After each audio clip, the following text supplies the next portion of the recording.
following is a special presentation.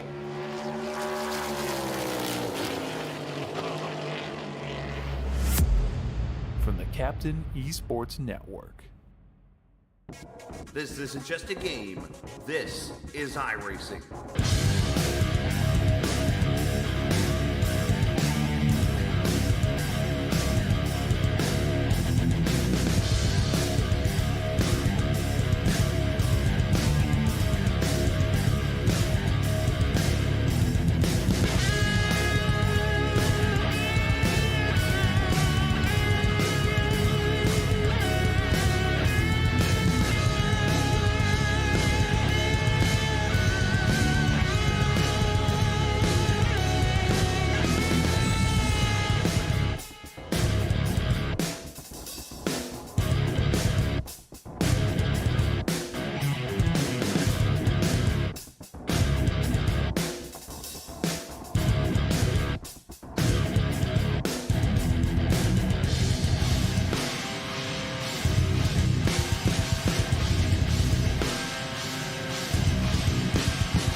Two races in, and two wild races, oh, by the way, are in the books in the 2024 edition of the NCAA11.org playoffs for Sim500.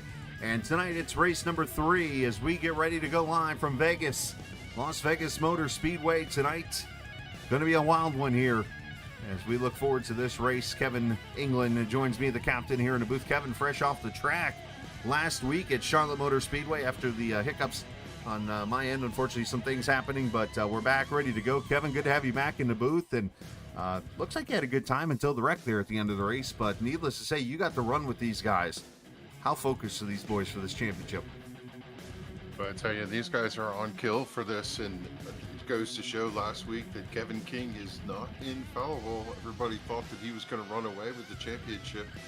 Did not win this race back in the spring when we ran Las Vegas, and he's going to have to be up on his toes. But I tell you, Chris, these guys are going to be good here. This is a type of racetrack where we're going to see some really interesting strategy, although, you know what? The car really gets loose after a period of time. They're going to have their hands full. Yeah, I've been told that this car is very free in the long run. That's going to make things very interesting.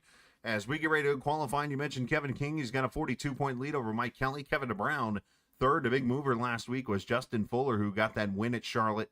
Obviously, a big win for him with a late race pass. Mons up there in the top 5. And you see down there at that 10th position, look how close it is, where the cutoff is after 5 races. Parker, Comstock, Callan, Tony, Coleman, Donaldson, Friery, Arnold. All these guys are within 20 points of each other, all the way down to Wetzel in 17th right now. So there are so many guys in the battle here when this thing is over with as we go into qualifying, which of course is presented by 811. Know it's below and call before you dig. But Kevin, I mean, these guys, I mean, every position literally matters right now.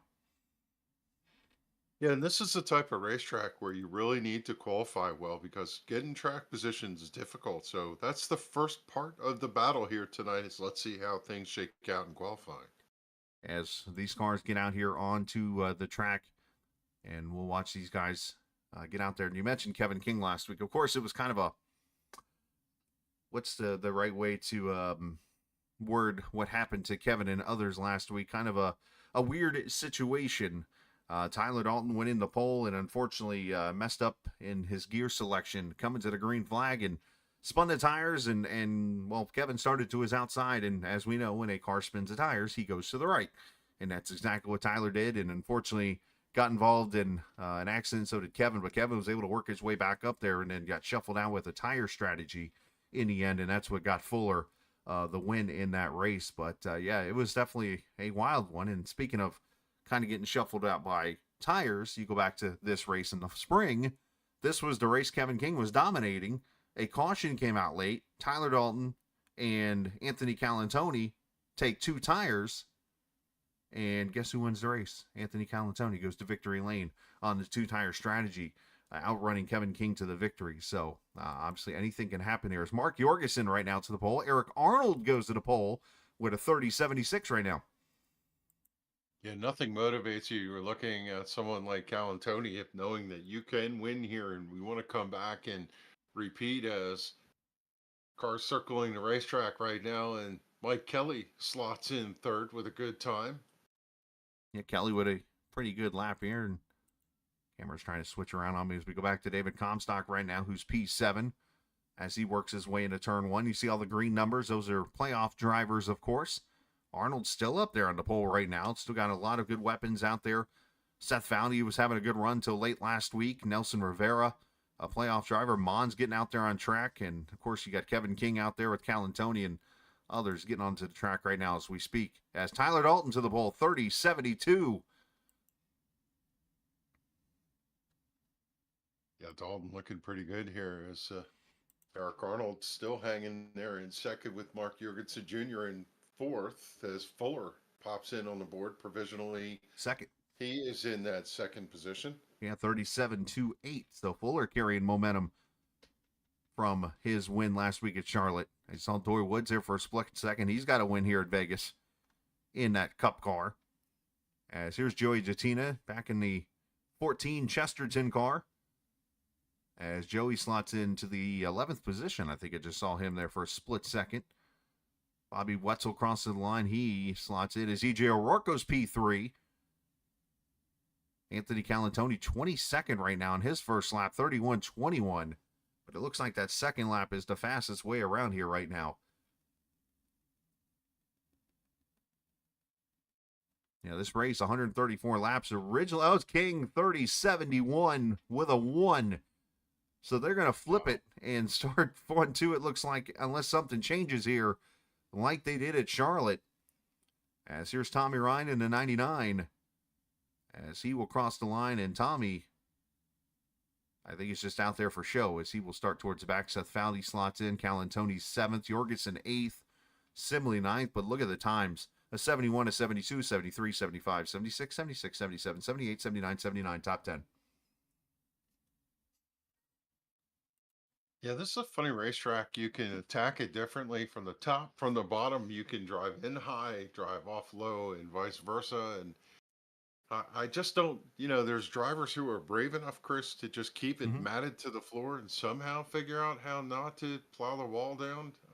But that will really do some significant damage. Now, this track is known for long green flag runs. So from that perspective, drivers might take a different approach and take care of their equipment early so that they have tires, through the long run. I'm really fascinated. We saw a strategy race last week. I saw it from the driver's seat, and I'm wondering if we're going to have much of the same here tonight.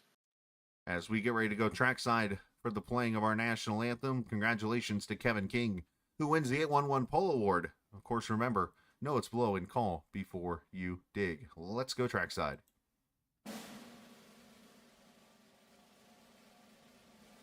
Oh, say, can you see by the dawn's early light what so proudly we hailed at the twilight's last gleaming, whose broad stripes and bright stars through the perilous fight o'er the ramparts we watched were so gallantly streaming, and the rocket's red glare, the bombs bursting in air, gave proof through the night that our flag was still there. Oh, say does that star-spangled banner yet wave o'er the land of the free and the home of the brave?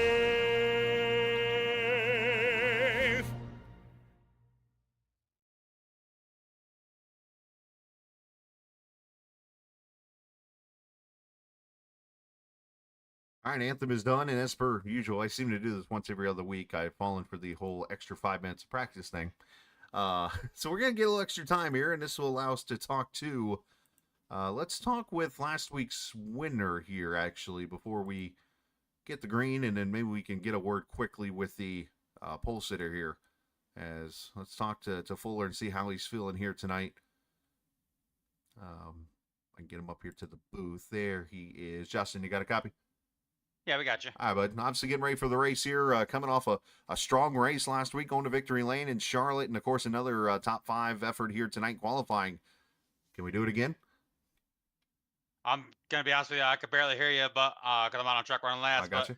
Yeah, we had a good race last week. We were able to pull out the victory. That was pretty nice. I think tonight's gonna be a tougher task. This is one of my favorite racetracks, but we'll see what we can do anyway.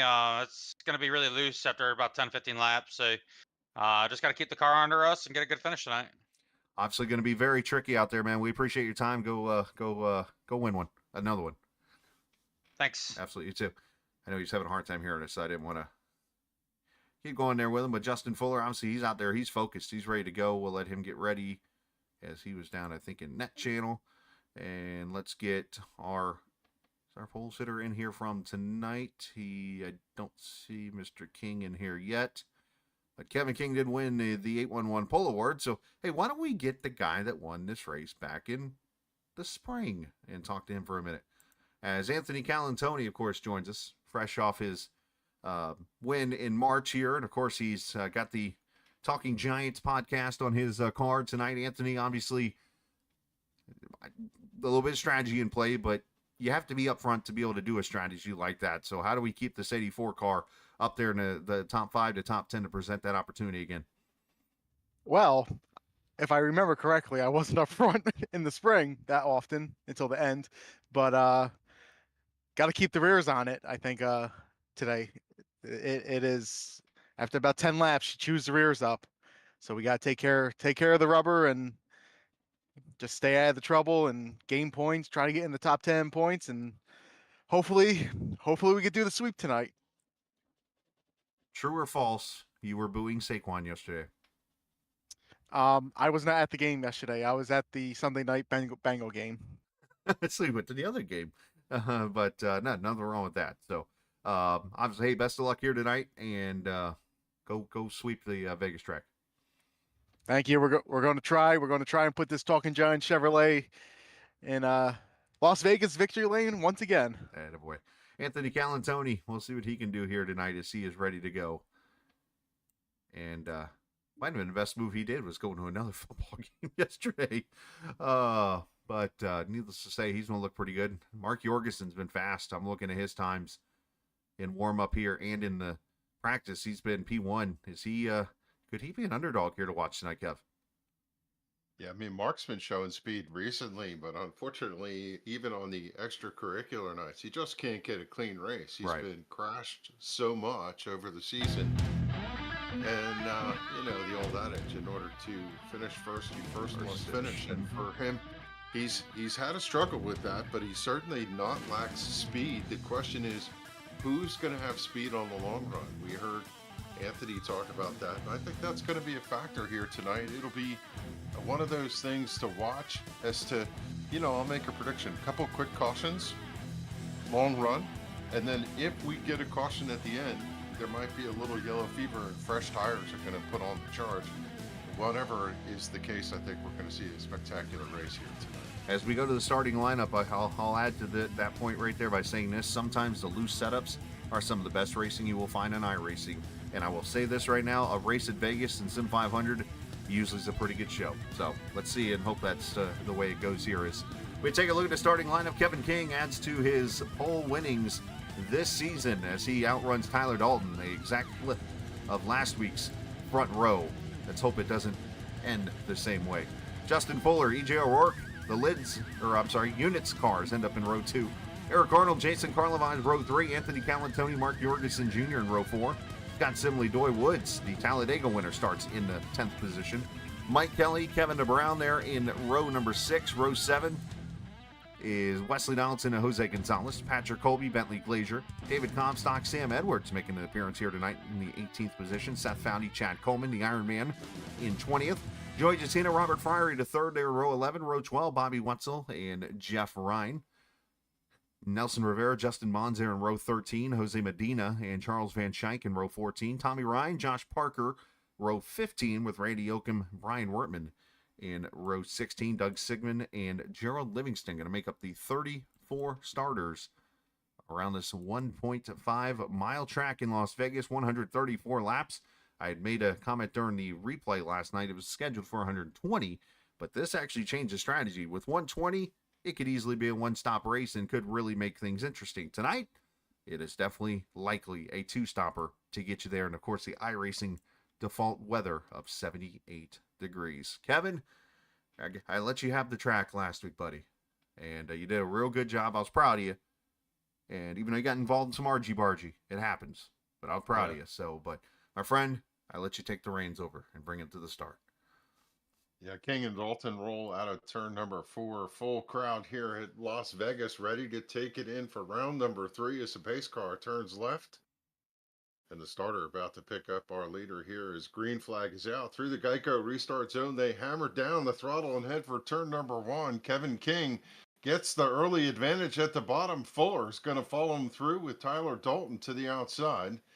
As they roll into turn number 1, they should be in about gear number 4, and then they'll roll to gear 5 out of turn 2 to the backstretch, and it's going to be King leading them side by side for second. As our cameras presented by Track Cams 22, you can check them out online on Facebook and the iRacing forums at trackcams22.com. As DJ O'Rourke already has painted the wall on the outside there in turn 3 and 4 as he climbed the wall there, and much better than last week. We complete lap 1 under the green flag as King leads, but here comes Dalton. You're going to get those guys I think you're going to see come climbing through the field here really quickly, and you're going to see those guys who try to save that right rear tire, Kevis. Let's get them some race audio, why not? And but right now, King back to second already, and as you see that 31 car of Eric Arnold, Justin Fuller there, and then also you see the 21, as mentioned, of E.J. O'Rourke there in that outside lane.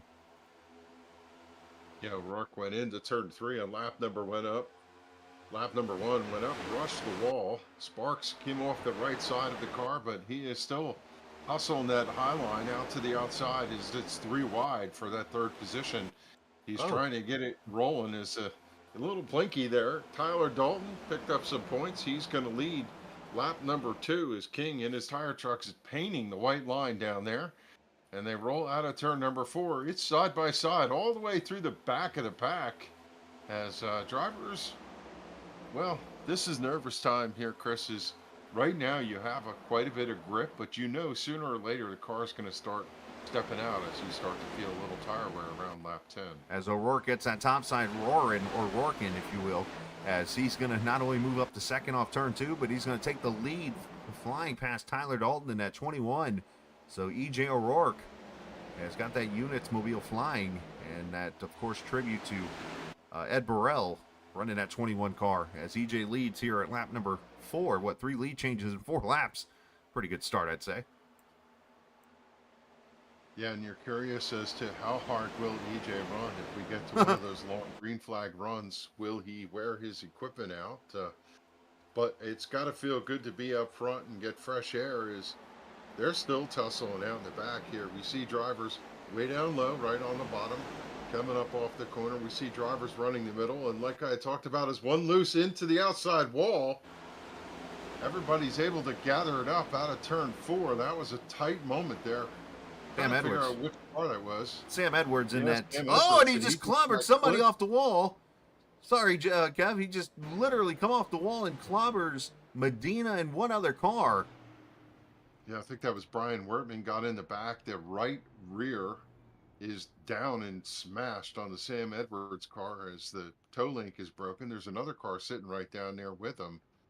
Also add Bobby Wetzel to the list. On the racetrack. Bobby Wetzel, add him to the list. He was sitting sideways over in turn 1. But I believe it's Medina that had the problem. He was also down there against the inside concrete. Summit Racing Equipment Camaro taking significant damage. I think Sam's going to regret making that move right there. And Wortman, of all people. I mean, that guy barely gets into anything. But something tells me Sam looks like he saw a gap and went for the bottom. Probably should have went ahead and let these last 4 or 5 cars on by. And I'm sure there might be some frowning going on right now in chat. Yeah, and that started off of turn 4. The car broke loose. He tried to catch it, and this racetrack is really hard to do that. The car will turn right. And I think he was stuck on the wall just trying to get it pulled off the wall. When he did, he not only pulled it off the wall, but he hooked the left down the front straightaway. Hey, you see him hit the outside wall there. And I mean, he does a good job staying up against it here. But yeah, he probably should have waited for the rest of these cars to go by. And unfortunately for I'm just wondering if he did that on purpose. I don't know that he was trying to make a left. I think the car just came off now the that wall. could be, and I could be totally think it was, wrong. the wall glue, your car is stuck there and you're trying to turn it off. And then when it turned, it finally just hooked left. Yeah. Best way to find that one out, let's go on board with the 32, and you might have a valid point here. There he gets loose. D-Dido's it into the wall. Seth Foudy, nice miss on his part. Let's watch right here. He's got...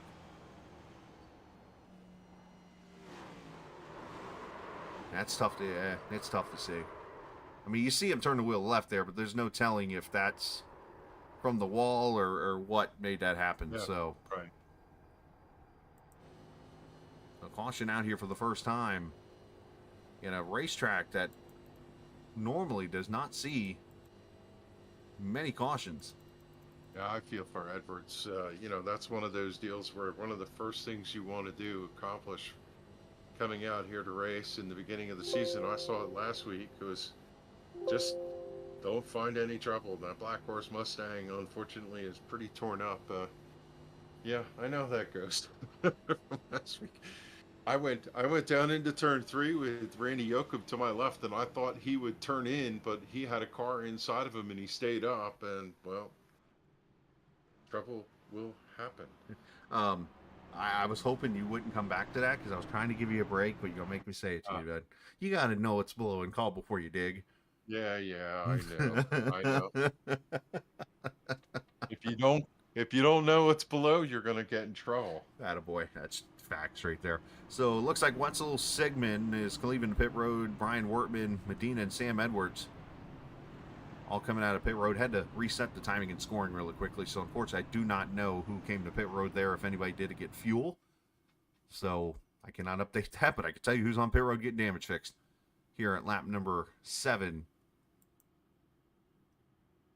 I don't often get to right do... now it looks like Worthman will be the first one lap down. Looking for that lucky dog. Appreciate the viewers coming to hang out here this evening. If you're new to the chat, hit that subscribe button. If you're not new, we appreciate you coming back and joining us. Of course, we've done 2 streams here today. We just finished up one about 45 minutes ago, and now we're back for the other. And this one, we're live here tonight for Racing from Vegas here in Sim500 in the NC811.org Cup Series, as Kevin King has lost the lead to EJ O'Rourke and Tyler Dalton, and those two are going to lead him on the front row back to green. O'Rourke is he's got that thing right, like he's got a date or something up front. Yeah, he's got it mashed to the floor, and blinking is probably something that folks are not going to be very happy with, so give him a little spaces.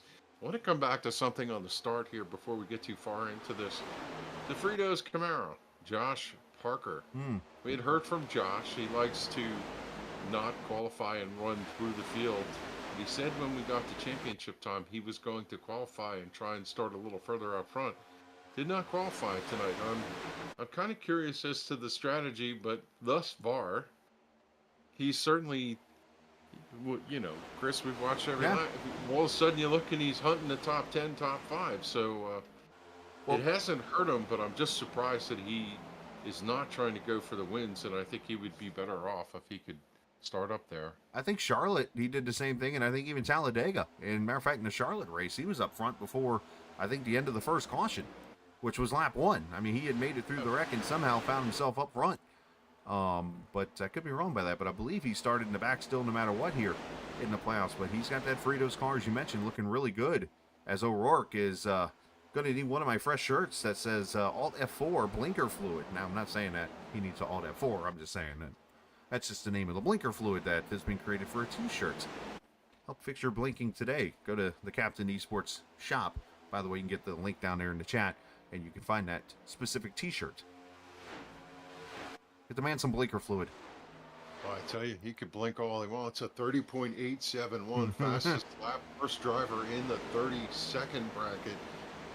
You can get down to the mid-30s here if you're really hauling the mail. And so far, the only car putting up a 30-second lap has been EJ O'Rourke. As it looks a little more decorum right now. Things are settled into a single file rhythm. Still 2x2x2 for about 8th on back to 15th, but behind that, everybody's kind of settled in, and this looks a little more traditional towards that long green flag run.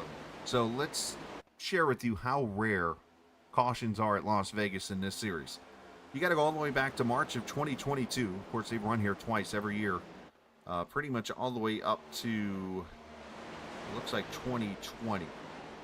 Byron Daly won a race in March of 2022 that saw 14 cautions. Every other race from March back to March of 2021 has seen less than 4 cautions. So the one anomaly in 2022, and the rest of them usually don't get much. So, and there's been a couple caution-free races won by Fuller back in 2019 and 2020. So usually the racing here in Vegas is really good, 1. And 2, Vegas has always been very conservative, if you will, with where cautions get thrown on the track. If you spin onto the apron on the back straightaway, it's really good at not throwing a yellow. And some people like that, some people don't. But sometimes it does take a little extra to get a yellow here. But I'm okay with it because that's when you get good racing like you see back here. Actually, at the front, 2nd, 3rd, 4th, 5th, 6th, 7th, 8th, all under a blanket. Yeah, right now the driver's leaving car length and a half in between each other, not really pressing the issue. They're spread out. High lines running high line, low lines running pretty low. This track reminds me similar of Kansas. It has that kind of feel to it where drivers are comfortable. They can run the low line, run the bottom line. They can see what's inside of them and feel pretty comfortable. You can even bang alongside another car here going through the corner and still catch the car. It's this tricky exit out of turn 4, especially when we had this caution early. And I would expect very shortly we're going to start seeing some cars loosen up and step out as they exit turn 4 as the heat comes into the cycle for this tire. Well, my friend, you bring up the Kansas Speedway. Let's do some comparisons. Both tracks banked at 18 to 20 degrees with progressive banking through the corners. Both D-shaped ovals, but what's the biggest difference in the track? The straightaways, believe it or not.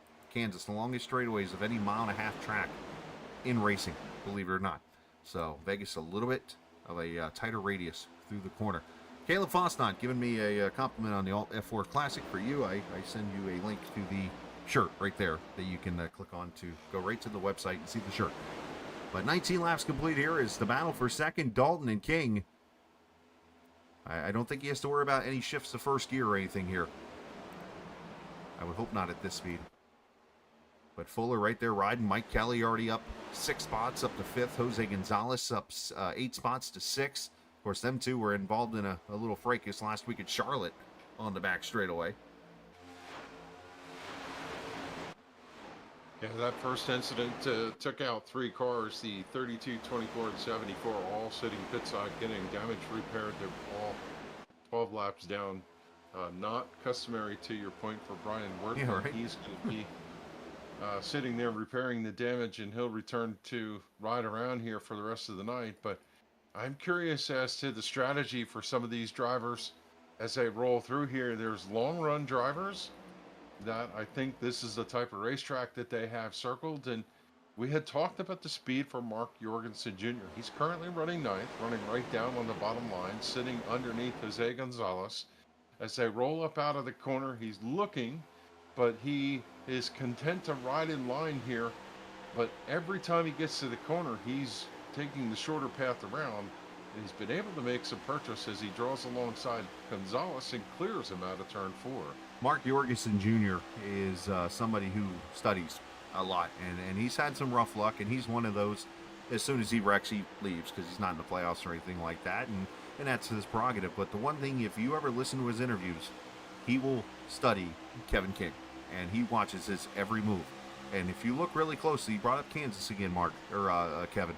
Mark's running what Kevin does in the bottom, and look, we're about 3 cars ahead. There's Kevin, and they're right both on the bottom, right down in that white line. The thing about Mark, you saw it in the warm-up, you saw in practice, they were the fastest car. However, can Mark do it after 30 laps? Can he do it after 40 laps? Or however long he plans on going? Because you're going to see guys, to your point here, as Justin Fuller passes his teammate here for the lead up front. So E.J. O'Rourke's car has all of a sudden, well, his right rear said, I'm done with you. And he starts to fall back. This is what happens when you burn your tires off. Yeah, the Jackrabbit has been called back to the coop as Justin Fuller, slow and steady, he pulled out. He's followed by Kevin King, who's going to tuck right in on the back bumper. Fuller leads lap 24 with King in tow. Tyler Dalton circled around to third as Workman comes back to the track. And keep an eye on the Exalta Toyota. Mike Kelly, I think we learned something from Mike that he knows not to let the drivers who have the potential to win get away. As look at that third run the exchange. Here comes Kevin DeBrown running into third. Yeah, Kevin had a great run going at Charlotte last week until some things happened there towards the end. But that WBD diecast number 93 has gone past Dalton. Now, as you see, Tyler's starting to fall back a little bit. But, I mean, speaking of pulling out the chute, look at E.J. O'Rourke. This car is roasted. He has fallen all the way back already to the 18th position. Justin Mon's getting around him. I mean, I don't know if his tires do a warning at him, but, I mean, that car has literally fallen off a cliff. Yeah, driver's in a 31-second bracket right now, 31.4. We'll see him slip to 32s late in the run as King right to the back bumper on the entry to turn 1. Thought he might turn low and take a peek, but he's just going to carve that white line out of turn 2 to the backstretch, following in the tire tracks of your leader. Kevin DeBrown trying to close the gap on them. You got Mike Kelly back about 4 car lengths. And Tyler Dalton, who got up, led the 1 lap, and I think he's content to ride and see if he can save what he's got there for the long run. As you mentioned, here comes King as Fuller leads there for a couple laps, but now that purple and orange number 29 going straight catfishing on that bottom lane right over the bumps. Car looks pretty settled, but Fuller running about a half groove up, and you heard Justin mention it's one of his favorite mile and a half tracks. But the one thing that you will hear Justin be the first one to admit, he hates this car, and he hates it very badly. Not a fan. Not a fan. So, but I'll tell you what I thought looked really cool is through turns 1 and 2, they were in fighter jet formation. Kelly was up top. Dalton was in the second lane. Third lane was Gonzalez, and Jorgensen was in the bottom lane. Now they run through with Jorgensen Jr. getting underneath Gonzalez and coming back around him. And now he's going to set sail trying to see if he can take down Tyler Dalton as Dalton blocks the groove for Jorgensen. Jorgensen is so tight to the back bumper. That can loosen the car out of turn 4, but Dalton able to carry it up. But he's going to get alongside to the rear wheel. Now he's to the number, and I think they'll be even going into turn 1. yeah, going to be a tough pass here for Jorgensen as it gets really tricky to pass. But he made me eat my words for 5th there as he clears the 19 with ease. And here comes Cal Antoni, who made a comment earlier as we talked to him. He said, yeah, my car's wasn't that good back in March until later in the race and finally showed up. But now, all of a sudden, that 84 running into top 5 here almost. He's up to the 7th position as Kevin King goes to the front and bringing another Kevin with him. Kevin DeBrown there behind him in the 93 here at lap number 30 already in this race. Yeah, Brown ran these 2 down and is now tracking to the outside of Fuller, looking to see if he can make the pass. Fuller slides up, closes the gap, turns it down. As now we'll see whether or not King can take advantage of this and drive away. I think he was doing what I talked about earlier. There's a 93 sideways down through the grass after Fuller got loose underneath of him. He's doing a little agricultural racing as Fuller is able to pull it back up, and Kevin DeBrown saved it. No caution. He's going to take massive hit, go all the way back. Oh, wow. That looked What a very shame. weird. I'm going to be honest with you. That looked very weird. We're going to show the replay of this here in a second and see what happened there. But Kevin DeBrown, unfortunately, going to the Tyler Reddick School of Infield. And let's see. I can find this replay. But this, it just did not look right. And I don't know. Maybe something Yeah, that's that looseness that I talked about out of turn 4. Just out of nowhere, the car can turn sideways. Fortunately for Fuller, he got grabbed a handful of steering wheel, and the 93 kept them from snapping all the way around. It's going to cost him a bunch of positions, but it could have been far worse. Oh, yeah, you can see already Fuller's car's in yaw right there. Clips the apron. That's going to shoot it up the track. He's going to tail whip the 93. Great save on everybody. Comes across the nose through the Pennzoil sign. And to steal your term there in chat, he booped through the grass. Yeah, he's just loose already, chasing the car down through, got the apron, which made him bounce up the racetrack. And I think he would have went all the way to the fence had the 93 not been there. Well, look who gets to take advantage. Job for Kevin DeBrown, not. Yeah. I mean, there's no reason he should have been totally wrecked. Yeah, good save by Kevin DeBrown, who falls back to 26 now, according to my timing and scoring. But look who gets to take advantage of this. Mark Jorgensen, who's now up to second. Mike Kelly's third. Seth Foudy, Anthony Calantoni, now officially your top 5. Seth Foudy, by the way, started 19th and is up to 5th. And we got to watch this little battle with he and Tyler Dalton.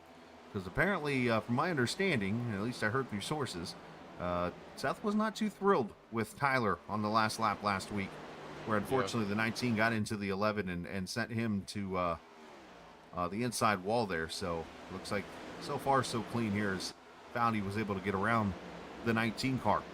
For those wondering about EJ O'Rourke and his sudden free fall, he is 29th now, and he is 11 seconds back from the lead. How does that happen?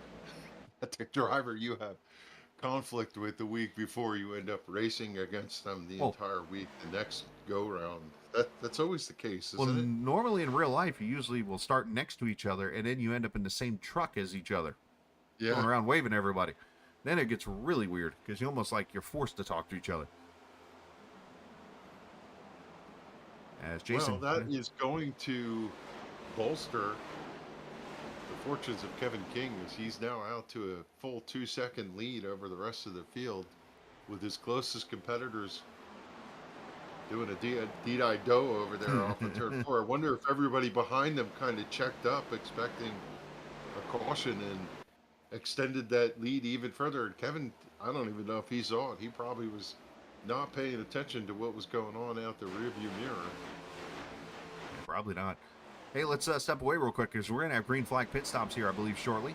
And let's do so and come back and get you more racing here from the Las Vegas Motor Speedway as you're watching the Captain eSports Network. This tree is going to look great here. Did you call 811 to protect your underground utilities? I can't wait to see these roses come up. Dig, dig, dig! Wait, we forgot to call 811. Before you dig, make sure you can. Call 811 to know what's below. It's up to all of us to protect the ones we love.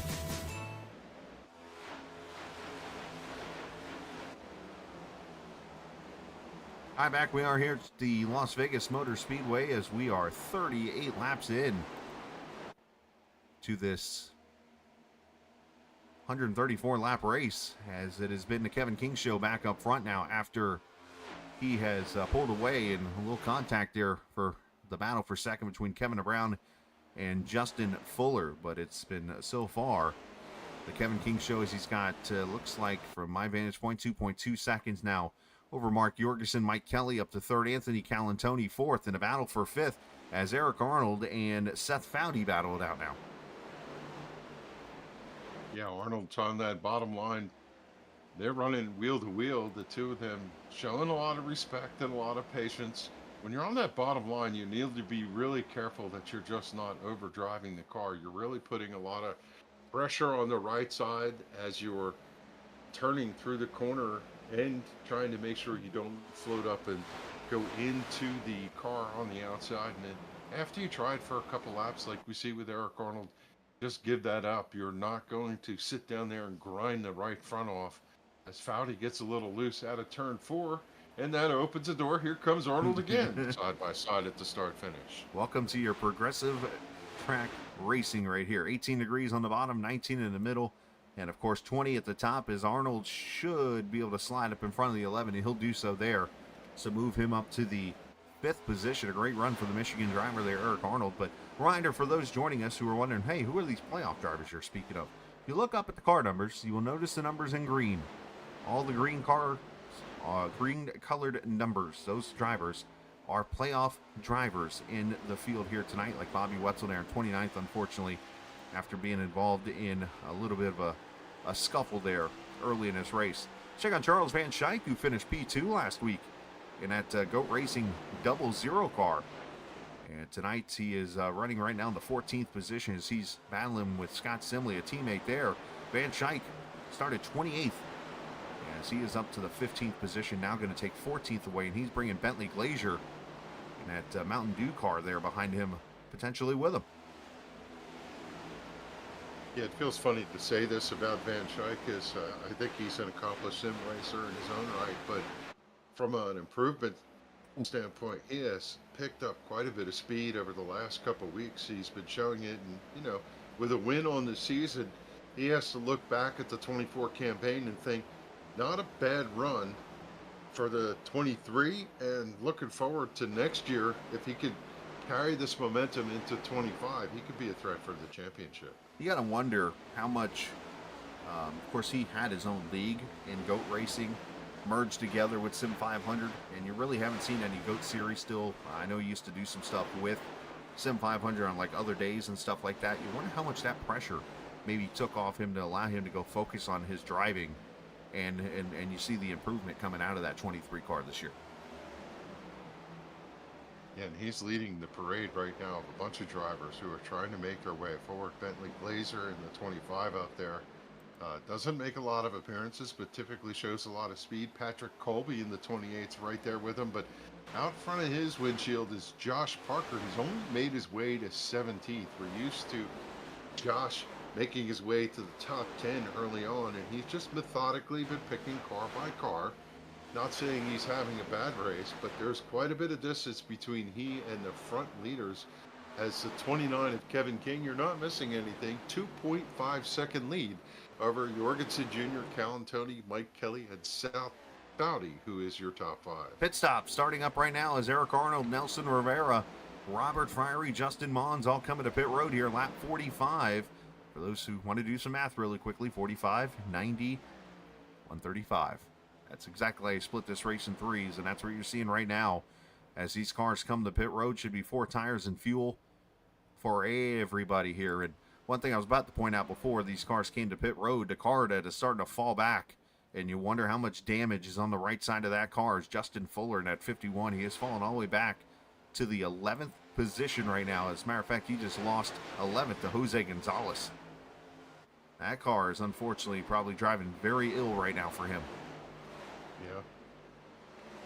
And the driver is trying to recover after the early incident is the 93 of Kevin DeBrown. He's up to 18th, running right on top of Joey Jatina and the 12 of Scott Simley. DeBrown's been making time on the high side of the racetrack, and that tends to help you from a tire wear standpoint as they lock him up going into pit road. Mike Kelly. Yeah. He gets them all usually. That's the first of the leaders, by the way. If you're going to change him, you might as well burn him down, right? Getting all the speed you can. It's the 77 and the 31 leave pit road after service is done. First of the leaders here with Mike Kelly. Let's see what he can do. 4 tires and fuel is Robert Friery. A terrible pit stop for him. And so did Eric Arnold. I think they were both speeding on pit road here. 54-second stops apiece for Arnold and Friery. Some mistakes there.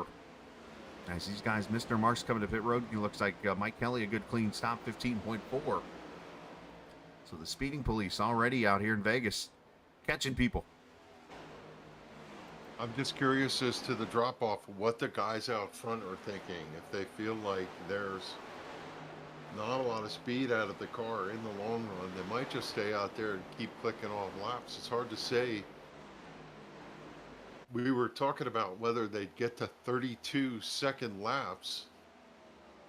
You know, I'm not sure where they are from a timing standpoint, but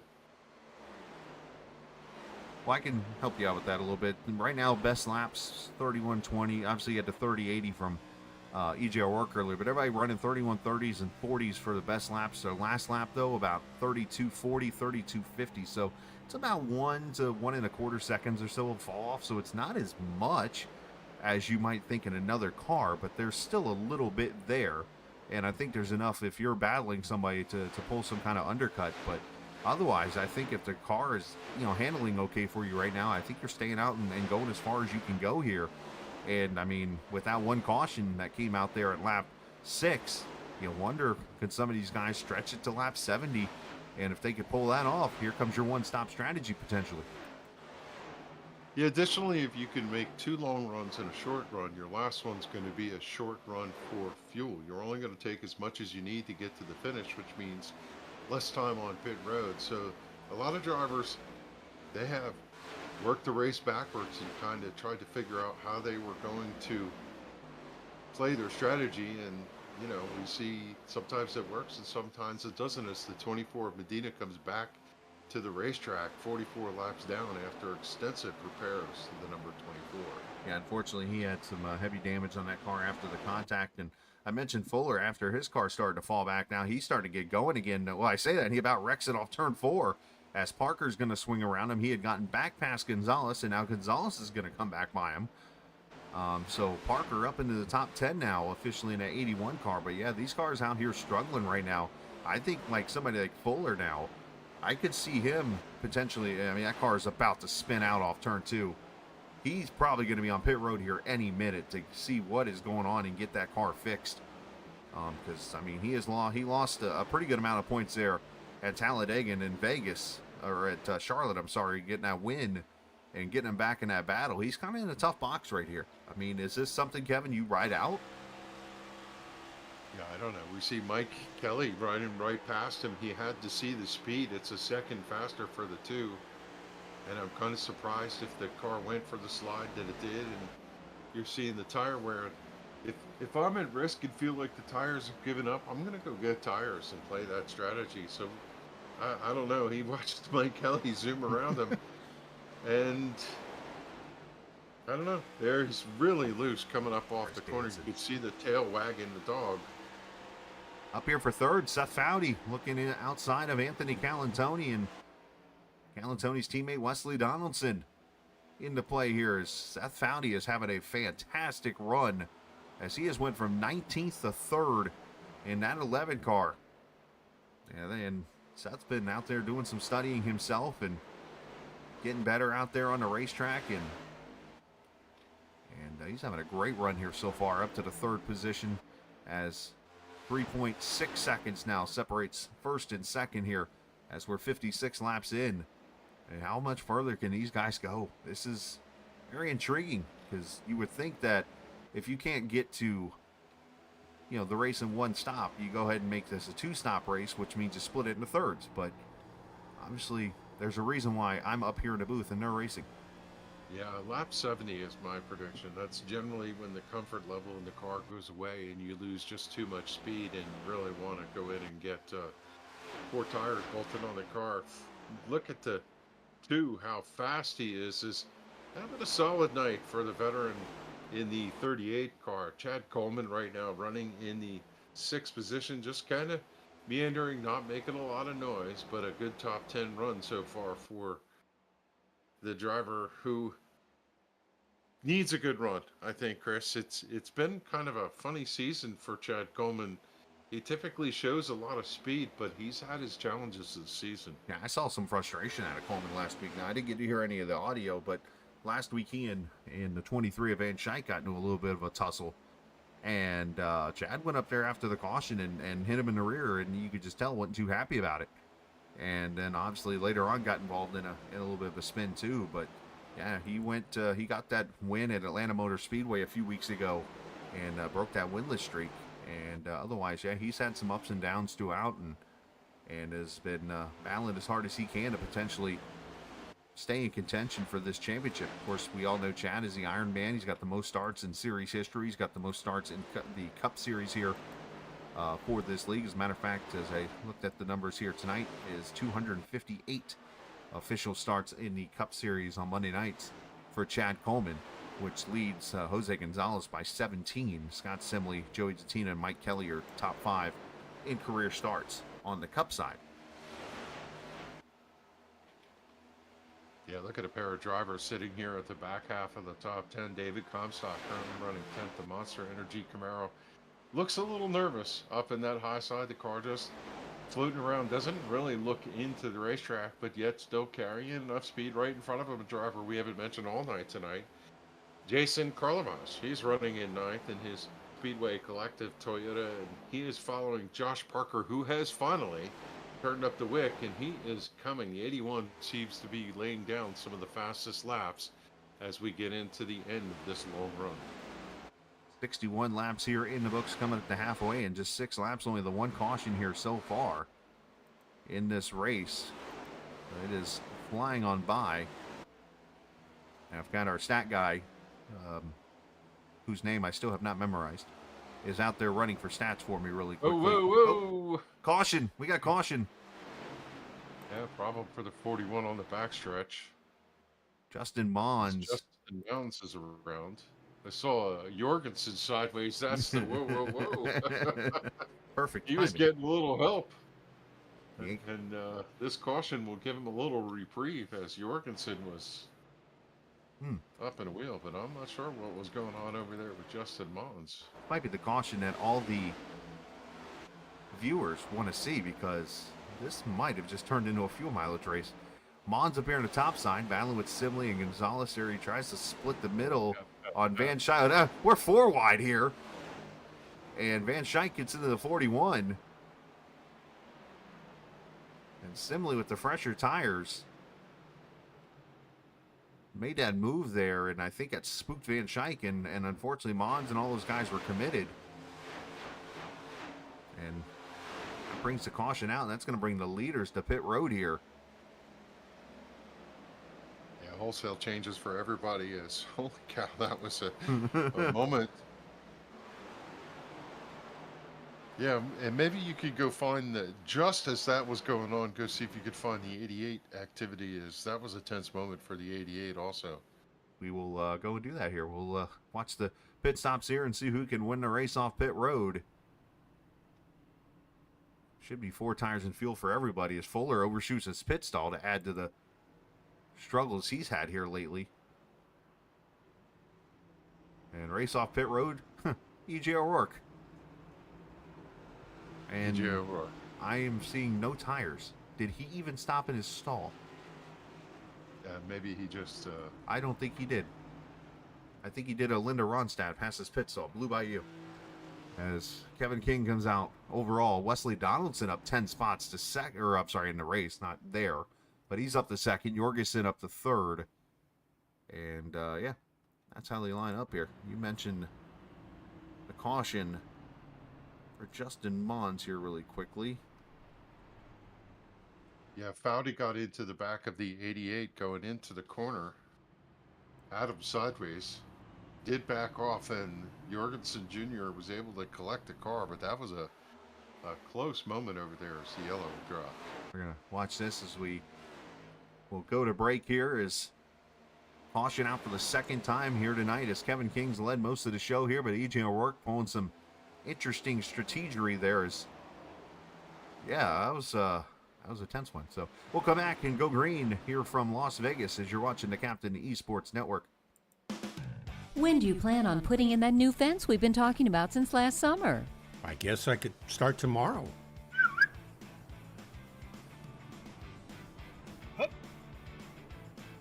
Protect the ones you love and protect your buried utilities by contacting 811 before you dig, either by phone, the web, or the NC 811 app. Know what's below before you dig. Visit nc811.org to learn more.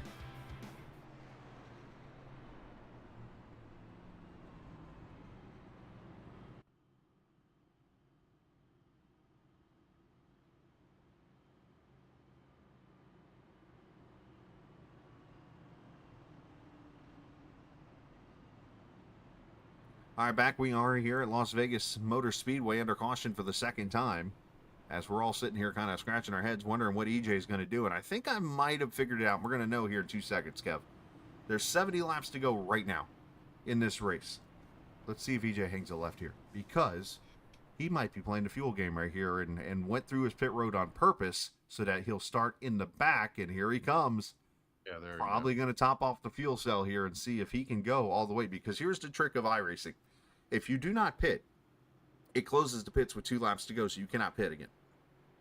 If you just drive through pit road, I only know this because I've done this a ton, then you come out pit road, the pits will stay open all the way through the caution. So you can come back in, have 1 to go, take tires, take fuel, and come out. You're at the back of the field here, but now EJ can kind of roll up to the field, and 70 laps is going to be a challenge. He's going to need some yellow to potentially pull this off, but then you're going to need tires at that point. There's another side of this too, from a strategy standpoint, is he's the first one to pit road doing that. But if drivers stopped in, got 4 tires, and now they're just topping off, they should jump in they're front going of to him. beat them off of pit road. But well, or will they, because of the fact of how far ahead he is under caution? yeah, Is it? if he took 2, he would do it. But 4, no, they're going to get him. And 3 or 4 cars did get him. And Okay. you run the risk of funny penalties trying to join in the back of the field and get everybody lined up the right way and so on. But administratively, to your point, let's see if this pays dividends for him later in the race. Now, He's not the only driver that did it, as a handful of other drivers just topped off. am I a fan of the strategy? Not so much, because it's bitten me so many times. But hey, makes it fun to watch. I'm just going to say that. So, hey, you know what else is fun to watch, Kev? Is 34 cars, 33 cars coming to the green flag, and an opportunity for everybody to crank their speakers up. Let's turn it up.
All these cars underneath the blanket here as they go down the back straightaway. It looks like Atlanta Motor Speedway. 2, 3 wide. Cars on the bottom, cars in the middle, cars on the top. Yes, I hadn't seen cars on the apron, but hold on here for the front straightaway. That'll probably happen here. This is pretty wild stuff here. Look who's leading. Steph Foudy. The 11 car to the front. Yeah. I'll tell you what, you look at this pack and they're running 2-3 wide all the way through. Look who's inserted himself right in the middle of that mix. 3 wide, 7th place, not daunted whatsoever about the incident earlier. Kevin DeBrown has a fast car here tonight, and he wants to show these boys that he's not done yet. As he moves around the outside of Kevin King, he's going to come up to 4th at the line here as Foudy. He's looking at a hornet's nest at his rearview mirror. I'm looking at that blue Mountain Dew car up here at the top side. Bentley Glazier is rim riding and just passing people. I mean, he's got this car on rails. You got Patrick Colby, who just come off a great run last week at Charlotte. He's up here in the top 10 now. He's a playoff driver, trying to pull an upset. But look at this now. Jose Gonzalez going to the front. I can't. That phrase, Jose Gonzalez to the front, is something that we have not said, I think, all season. That's a great showing for the 26 here after some miserable luck this season. Kevin DeBrown sitting back there in second. Think about him sliding through the grass earlier and all the way back in the far 20s. He's parlayed this caution into fortune gold, if you will, at Las Vegas as the bets are off and he is running in second position. And where did King go? He's dropped all the way back to 7th or 8th here in this stack. As he tries to save his tires probably a little bit here, but Jose Gonzalez leading this race, and I can't help to think back a few months ago during the chase and the playoffs for the Xfinity Series when Jose Gonzalez one-stopped his way to victory at Vegas. And look who's up front again. Just couldn't help but flash back to it. The harp is playing in my head as I flash back. But look at Bentley Glazier and Kevin DeBrown battle there for second. Patrick Colby up to 4th. I mean, King's back to 10th. Jorgensen's back to 11th. Literally, Jorgensen is literally following Kevin King. Whatever Kevin goes, I'm going with him. Kevin does. He goes to the Schneid, he's following him to it. Ever see the A-frames that go from one car to the other? Well, and this is the type of race that could go green to the finish, and you would be well to take care of your stuff. And like we saw the Jackrabbit earlier, this is where you go out and run hard. Speaking of the Jackrabbit, he's pulled the tortoise card out now. And you noticed during the Turn It Up segment, you went back there and checked out EJ's work. What did you notice? Yeah, he's clutching it.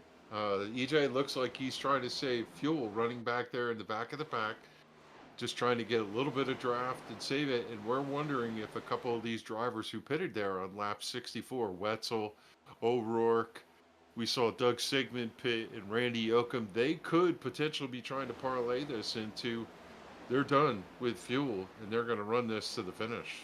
Which leads me to not help but think here. I mean, can you really go 70 laps on a tank of fuel in Vegas? I think if you clutch the thing and take a little bit of draft, and yeah, why not? We saw Joey Logano do amazing stuff in the real world, and I think it's possible sometimes. We'll have to see. And that's the fun part about racing. You just don't know. As we complete 77 laps here, as Jose Gonzalez, Bentley Glazier, Patrick Colby. Raise your hand if you had that in the top 3 tonight. Kevin DeBrown, Tyler Dalton, Seth Foudy, Donaldson, Comstock, Kevin King back to 9th with Jorgensen 10th. Chad Coleman, Anthony Calantoni back at 12th. How about Joey G, the boss man? He's up in his pack, 13th position for him. I mean, you literally have got guys that are, I think, trying to look at, and Bentley, looking more like another Bentley we talked about last week there, Kev. Yeah. Glazier to the lead. But I think I'm telling you, this is a driver to keep an eye on because he'll show up and just spoil the party, and he has plenty of speed. He knows how to get the job done. He was mired in traffic earlier in the race, but give him some track position and clear a racetrack, he can certainly get the job done. He's no slouch when it comes to finding speed. Kind of funny. I had Travis Gilbert watching in chat here. Of course, Travis is a part of the other league I was broadcasting earlier, and he's watching for the first time tonight, seeing this Sim500 league, and he made a comment in chat. He goes, "So who should I cheer for? Who should I watch? Who should I be checking an eye at?" And I kind of sarcastically said, "All of them." Well, I'm kind of making my answer look true tonight. All of them, because just everybody's running well right now. You just, you don't know, especially with these long green flag runs with drivers who are saving and hitting the strategy right and so on. I think the driver who has something most in the tank as he slaps sides with Colby is the 93 of Kevin DeBrown. That's a driver who needs a win, had adversity tonight, and there's nothing that helps you get up on the wheel than sliding through the grass and coming back and making a night of it. And now he has found his way to that third position. Yep, Kevin up to third as Glazier leads by 0.2 of a second. It's 1 second from Gonzalez back to Kevin DeBrown. Now, you might be wondering, are these guys that are back here falling back like the Kevin Kings, the Jorgensen's, those guys, are they just trying to save fuel? I don't think they can make it on fuel, but it's a matter of the tires getting them as far as they can go, which then you could counter with, why aren't they just running half the run? So, I mean, it's give or take right now what you're seeing some of these drivers maybe do here. But if that's the case, then you're asking Kevin King and Jorgensen to go, was it 62 to 134? You're asking them to go 72 laps on a tank of fuel. Yeah, and I'm just curious. I look at a couple drivers. Let's pick Josh Parker, currently running 14th, sitting in the draft. I don't see him lifting. We could see the telemetry on the car. He is running the high line.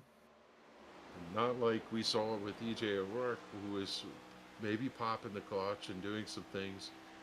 Now, could they be easing out of the throttle earlier, turning the car down and not using as much brake on entry?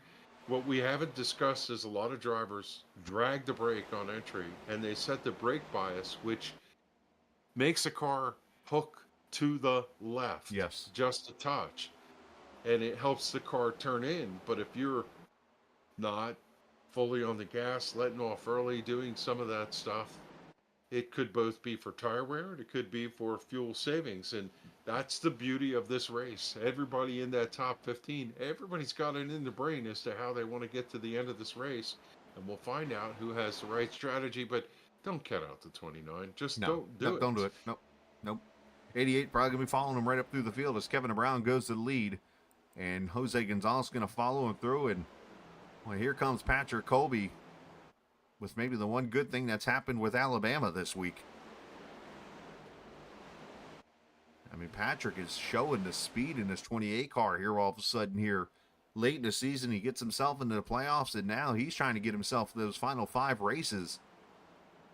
And, of course, tonight the second of 2 straight mile-and-a-half tracks before they go short track next week at Richmond.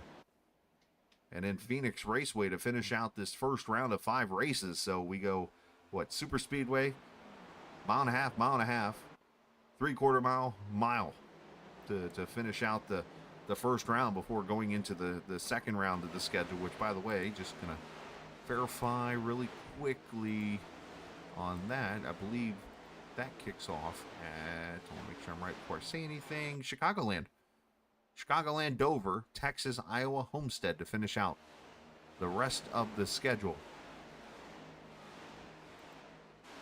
So if you guys want to definitely be a part of it, hit that subscribe button so you can be here every Monday night to see the thrills, the chills, the spills, and whatever else.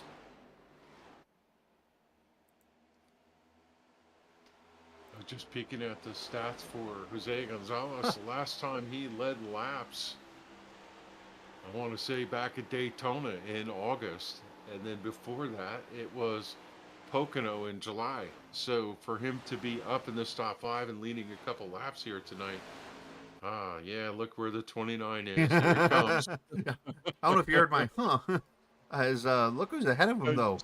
Oh yeah. Tyler Dogg's kind of following through, and Jorgensen 3 wide, and Colby almost goes to the grass. Colby's down in the grass physically. Now he's on the apron. I had to make an The Alabama difference joke. between this track and Kansas, the apron down there. There's no storm drain. No, it's not. No, you do not like the apron in Vegas is never good. But look at Jorgensen now. He is up here just past Seth Foudy for 5th. So now you've gotten, 10, 15 laps on this run, almost 25 laps. Here comes that cream. The water's starting to boil. The cream's rising to the top. Here comes everybody who's been saving. Kettle boiler. Mm-hmm. Water's on. Company's here. Not anymore. Today's days, you got 4 people looking out the door and just hoping, somebody safe is at the door instead of, hey, we got company. Make some cookies, Mom. That's an old Sebastian Maniscalco joke. The driver that's not come forward is Justin Fuller. He admired back there at the outside the top 10, and 51 has not been showing a lot of speed here. That car must have some kind of damage to it from that contact. So, I mean, Fuller, he showed the speed he had earlier in this race, and then all of a sudden, that contact with Kevin Brown and his car's fallen off the map. Yeah. Oh, Jorgensen. Just be he's not been able to get it as Jorgensen's down there waving at the fans cooking barbecue on the backstretch. Thought he dropped the he clipped that apron a little bit.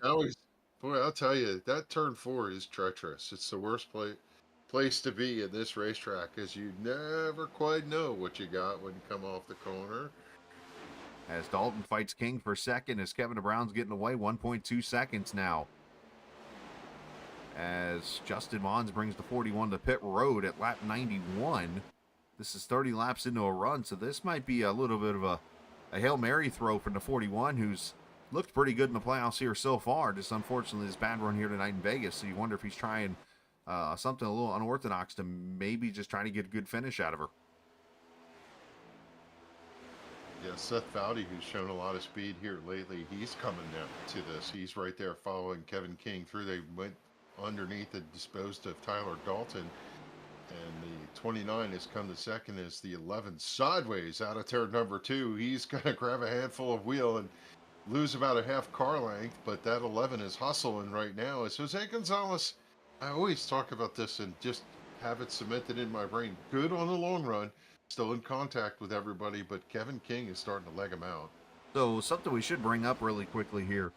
In this situation, you look back at drivers like Mike Kelly, who pitted before that caution. Nelson Rivera pitted before that caution. Those guys right now 19th and 20th positions, and they're still, I believe, on the tires that they pitted on at that first caution. So they are kind of mired back here and struggling a little bit, just trying to hold on to their cars. But Kelly's going to need, I think, either a yellow really quickly or going to probably be coming to pit road here shortly to get 4 new skins on that car. So that's something we need to watch here as we go into this later part of this race, as we come up to 40 laps to go this time by.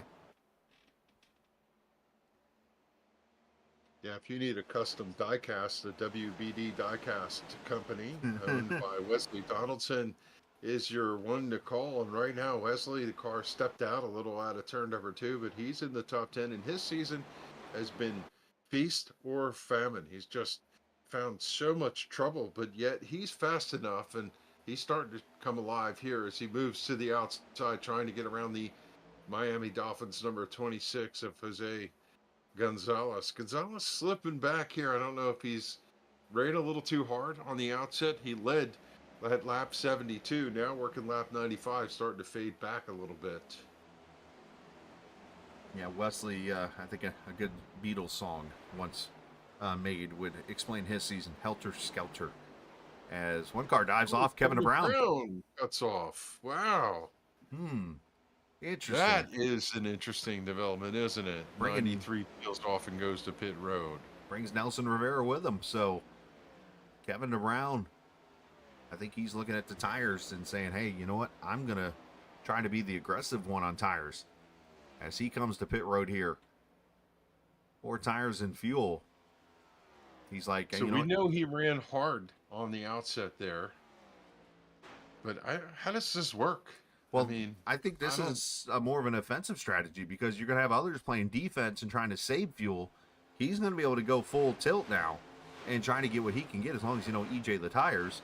He should be able to get out there and splitting it up and just being able to go now on a fence and not have to worry about saving fuel. He doesn't have to worry about any of that. I've got enough fuel to get to the finish. I'm going now. And the problem is he might be by himself, and I really feel like the draft is enough to pick up a little speed here. And if you're by yourself and you don't pick up a car to ride with, so I believe it somewhat puts you at a disadvantage. It could, but let me counter. I agree with what you're saying, but let me put it in this standpoint. something that Larry McReynolds always says. And this situation, does Kevin Brown feel like he cannot beat Kevin King or Seth Foudy or Josh Parker or Tyler Dalton or Wesley Donaldson, who's your top 5? And he's like, you know what? I got to do something different now. Yeah, I don't dispute that. That's a way to go. It's a weird way, but hey, We'll see. We'll see how it plays out. That's where the beauty of these races are. Is some of these drivers work it backwards, like we talked about, and come up with something a little bit different. Hey, that car, by the way, that was struggling earlier, he just took the 7th position away from Mark Jorgensen and Bentley Glazier. That's Justin Fuller. As he comes, that car's still dancing too, but he takes that position away. So the 51 looking solid. Here comes the 88 again. But yeah, this cream is definitely rising to the top now. You got a whole different set of guys up here in the top 5 that you saw literally 30 laps ago. Now, is the 93 the trendsetter, or is the 93 the antagonist to call a couple other drivers, as we saw the 2 and the 12, who often work together, go to pit road? Is the 96 on pit road right now? I'm going to say Looks yes. like Gerald Livingston bringing his car in for service. The answer is yes to that question. But we all knew that the 12 and 2 would have to come to pit road again because they pitted at 45. These are there's those guys that pitted before the caution that kind of got screwed by it a little bit, as they're now trying to battle back, as all these cars are lapped down and going to try to unlap themselves. As a matter of fact, let's look on the map and see where everybody is here. So there's your leaders coming out of turn 2 and looking for Kevin Brown right now. He is actually in the middle of this pile of car. Matter of fact, there he is, just clearing the 28 back there of Patrick Colby in the back straightaway. So he's about roughly a quarter of a lap down right now to getting back to the leader. So what he needs is this race to just completely stay green. All these guys pitting now need this race to stay green. Yeah, Jatina pulls off. He's going to go in for service, and that's the risk of this alternative strategy. If yellow comes out, he's not a lap down, is he, Kevin? He's the first one. He's the first one a lap down right now. Yeah. But the difference between starting as the lucky dog and starting on the lead lap, lucky dog, you have to go to the tail of the field, where the lead lap, you're right there at the back of the lead lap cars. So that's basically where a yellow right now would put Kevin in a bad spot. Kevin Brown, that is. Now, if this race stays green, guess who's the leader of this race when everybody's done pitting? Likely Kevin Brown. Yeah. Yeah, but you look at Jatina and you look at Kelly and Mons and Simley and all the other ones who pitted, they're going to be one lap down, and they're going to have to take a wave around, which is going to put them at a gross disadvantage. But, again, this is why we love this. Holy cow, DeBrown has speed. He's just carving through this field. He's driven up to, the 10th place car right now, and just driving by him like he's running a Cup car, and they're all in Xfinity cars. And he's got to be careful. Right, through the middle. He's got to be careful. He's got to be patient, because obviously, people got to look at that F3 button and see what's behind him right now. But yeah, he's roaring through this field pretty good here. Going to go from Calatoni and Jorgensen. He'll probably take this one to the grass. Up, they were aware, it looks like, and he's pretty much in the grass almost. That's a high mom. Down to the white lane, look to the left, wave to your mom on the pit box. Hi, Mom. His last lap was a 31:49 while he passed 4 cars. And the leaders ran 32 4s and 5s. So you see 2 guys with a lot of pace sitting right there behind the leader. Kevin King unable to drive away from him this time. Foudy is in his tire tracks. Josh Parker has brought his number 81 Frito's car to 3rd. Sitting back just a little bit, riding, staying in contact with him. And here goes Kevin Brown past the 81. As Kevin's going to get himself back on the lead lap the old-fashioned way. So while Kevin does this, I think, you know what? I think it's at once a rare time. Let me bring somebody up here during a green flag run, because he's going to be able to answer some questions here. As Mike Kelly's out there by himself right now on fresh tires. Hi, Mike. Hey, what's up? Hey, buddy. A question. Are these guys going to make it? Well, it looks like they're going to make it, yeah. Wow. So I'm screwed. Oh, well, that sucks. But needless to say, so obviously you're on the offensive now because you had to, you got that caution that hurts you guys. But then you got somebody like Kevin DeBrown who's come to the pit road, who's been running up front. Is this something where you're trying to take advantage of somebody who might run out of fuel? Well, I didn't pit when I was getting my lucky dog there. I didn't think anybody was going to be able to make it. And then Chuck and Seth are saying they can make it. Wow. So that kind of blew everything up in my game. I'm hoping for a yellow flag at this point. After I don't know if I can even get back on the lead lap. I was just sitting here really depressed when you came, brought me up here to talk to you. Well, hopefully I cheered you up a little bit. Well, it was something to do at least. Well, hey, I'm sorry to leave you back in your state, but I'm going to let you go back to your channel and hang out. So, but best of luck, man. All right, thanks. It looks like it's fixing to get kind of exciting right here in front of me, so I better concentrate. Yeah, go ahead and get your orange juice. All right, here we go. Thanks, Chris. You too, buddy. All right, turn one heroes there, and always a big thank you to Mike Kelly. He always allows me to pull him up here real quick during the race to get some insight, and he pretty much had no filter there. As he said, it's going to get exciting, and there he is, getting exciting coming through the field now. Oh! There's Jose and Jorgensen making contact. I know what? About it getting exciting. Hi, Mom. These two here, I mean, they had issues last week, and now here they are again. Oh, boy. You could just see how well that car carves that white line down there on the bottom. It just hooks a left and drives off with speed. I mean, so for these cars to make it, that means they're going 72 laps, most of these cars are, to get to the checkered flag in this race, which is an amazing number.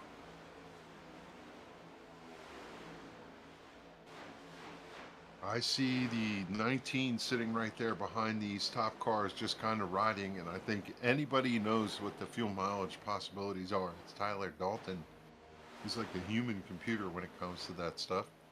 Well, yeah, you got the human computer side, and then you got the Scott Simley side, who is normally he just goes out there and runs all the laps of a fuel run, and he'll tell you the exact number when he ran out of gas.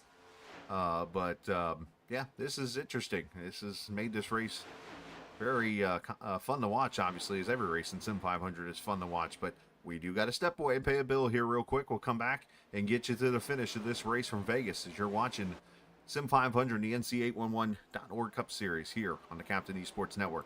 What a nice day to install my new mailbox. Hi there, friend. I'm Dig Safely Man. My job is to ensure you call 811 before you dig. Why do I need to do that? Vital utilities like natural gas and electric run just beneath the Earth's surface. Damaging them can cause service interruption, environmental hazards, or personal injury. I thought only contractors had to call before they dig, so homeowners do too. Call 3 business days before you dig unless you have X-ray vision. Visit nc811.org to learn more. Back we are here in Vegas. 22 laps to go, and Josh Parker has moved to the second position. And at Fritos, number 81, looking pretty sporty here, Kev. You made a comment earlier that, he seemed not to be getting up through the field very quickly, and now all of a sudden here he is with 21 to go. He's got a shot to go get that win, as he is right there behind Kevin King by 0.6 of a second. Yeah, I think Josh was looking out the windshield at Seth Foudy and watching the 29 of Kevin King drive away. Did he wait a little too long? 22 is going to go down underneath him here as fresh tires are going to slip on by, but this may actually help Josh Parker as he could tuck in on the back bumper of some of these faster cars. Maybe that'll pull him up to the 29 as he's going to let the 2 go by, obviously, with the speed, but these two are going to be right there. And the other part of this, I think, is that those two are also going to go by the 29 of Kevin King and possibly slow him up and allow the 81 to draw in closer. Especially if you catch him at the right point. So, yeah, while we were in commercial, I had an opportunity to check out SimRacer Hub and blew up some numbers here really quickly. And I pulled up all the races that have been done on the Cup side at the intermediate tracks. So this includes a couple of races at the New Atlanta, Old Michigan, New Michigan, Kentucky's, the Vegas track, Kansas, Texas, both Texas and stuff like that. So there's a whole lot of numbers in here. The all-time active leader in wins on 1.5 and 2 mile tracks is Justin Fuller, who has 6. Josh Parker has 5. He is right there. David Comstock with 5. Kevin King with 5. Brian Macklin, obviously, with 3. And then Chad Coleman there with 2. But let's look up here in the grid and see where everybody's running now. As Kevin King, Josh Parker, Justin Fuller in your top 5.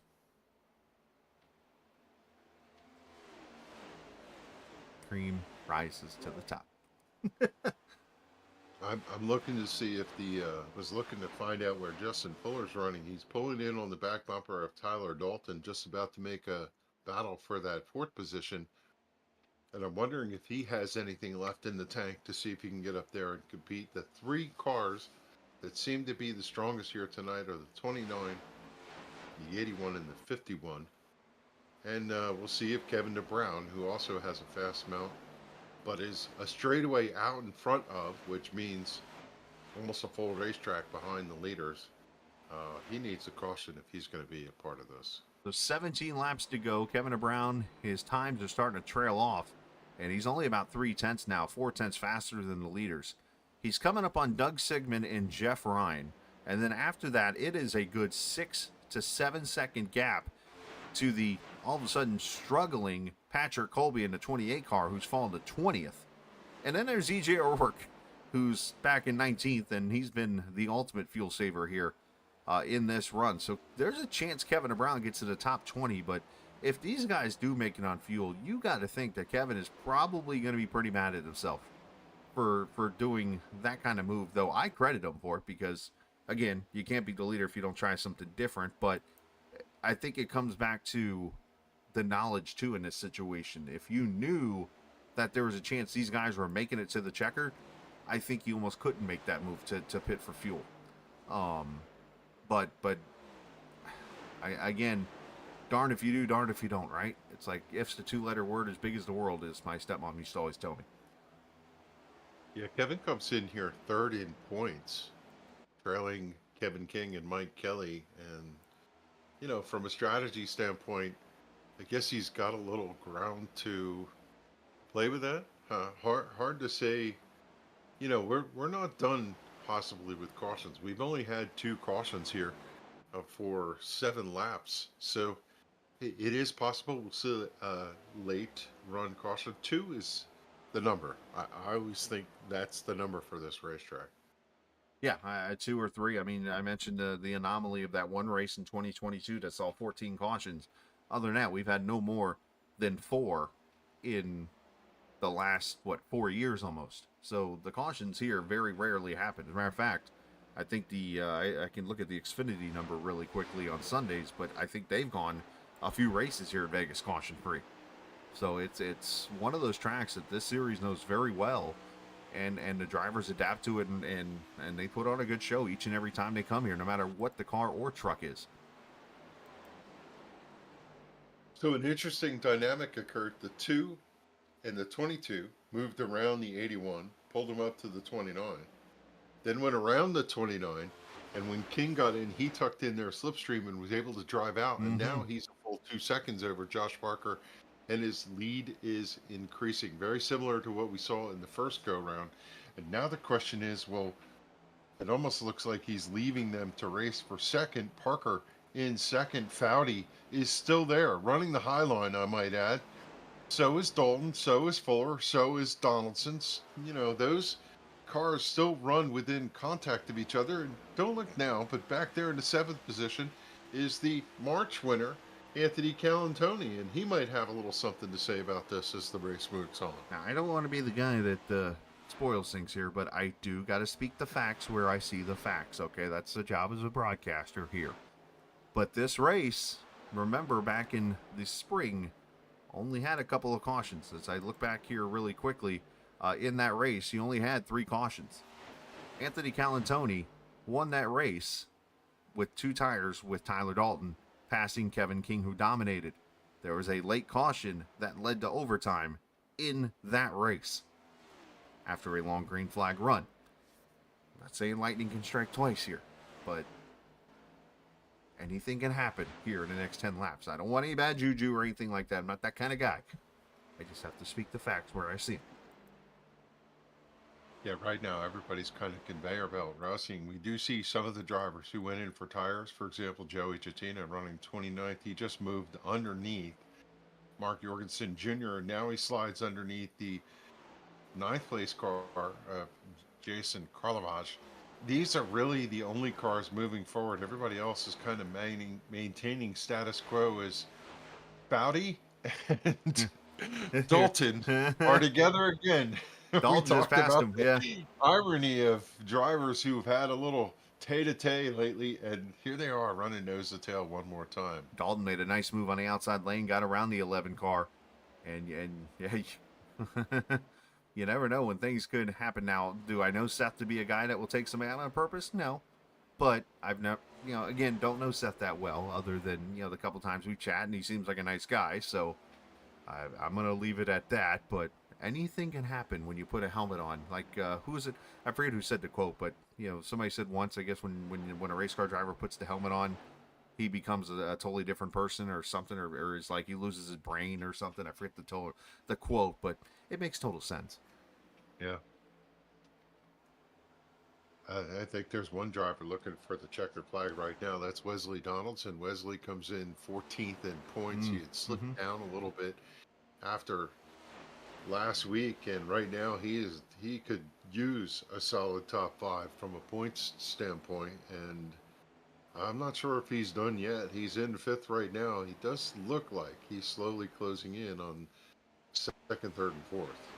Yeah, and you mentioned the tight battle that's there in the points right now between Cal and Tony and all those guys down there around as Chatina comes back to pit road here, as looks like he's gonna pit for, I don't know, more fuel or something, but interesting there for the 14. But yeah, Cal and Tony and all those guys, as Foudy just caught the outside wall off turn 2. They're 3 wide off of turn 2. Oh geez.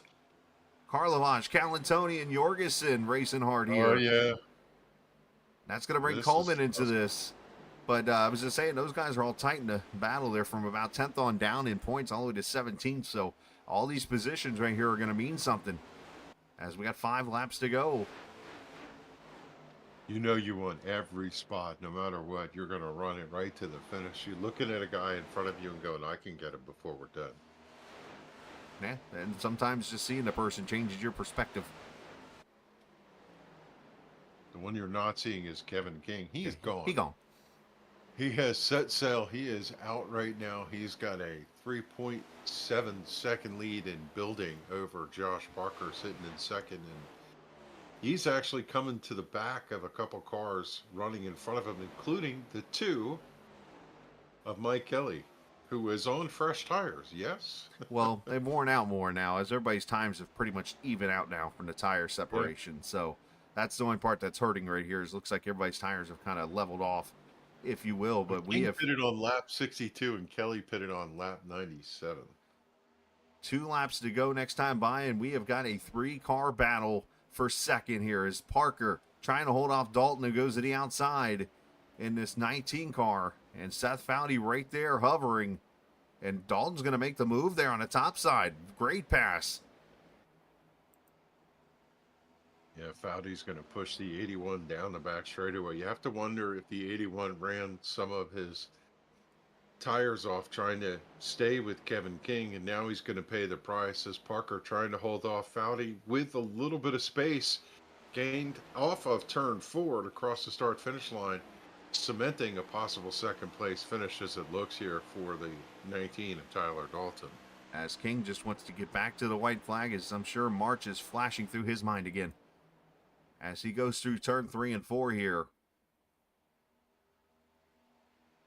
as he's going to bring it across the line here. As I always get nervous here because I'm peeking up at the start finish board on my screen here, and it is the white flag final lap for Kevin King, who, well, been on one of his rare losing streaks, if you will, this season.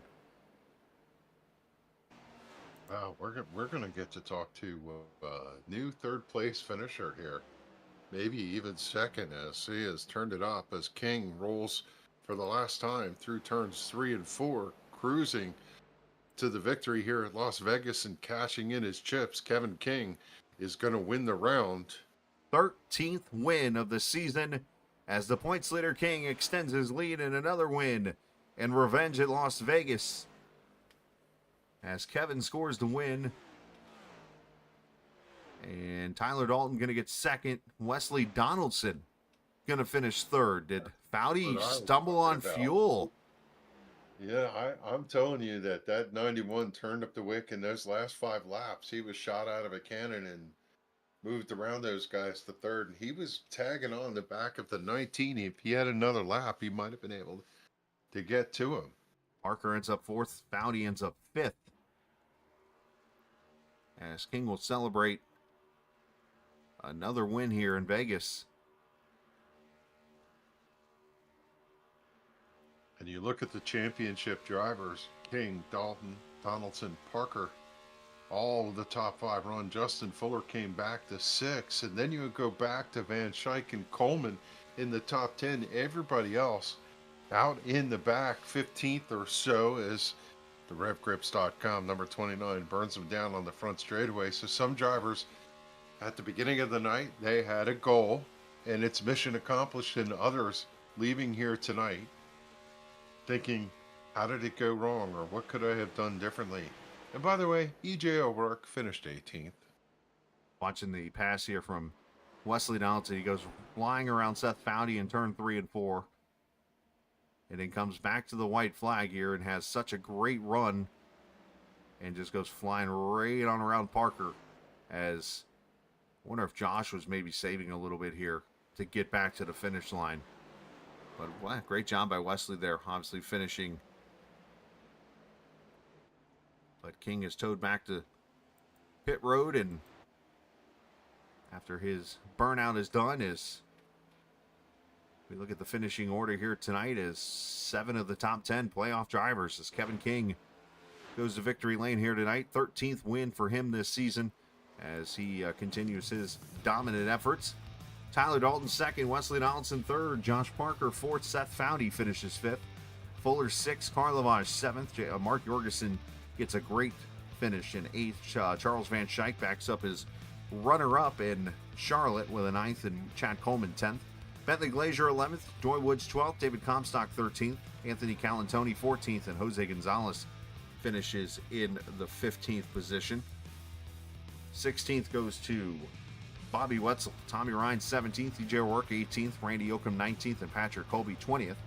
Kevin Brown 21st in the end. He's going to be disappointed, I'm sure, there. Jeff Ryan 22nd.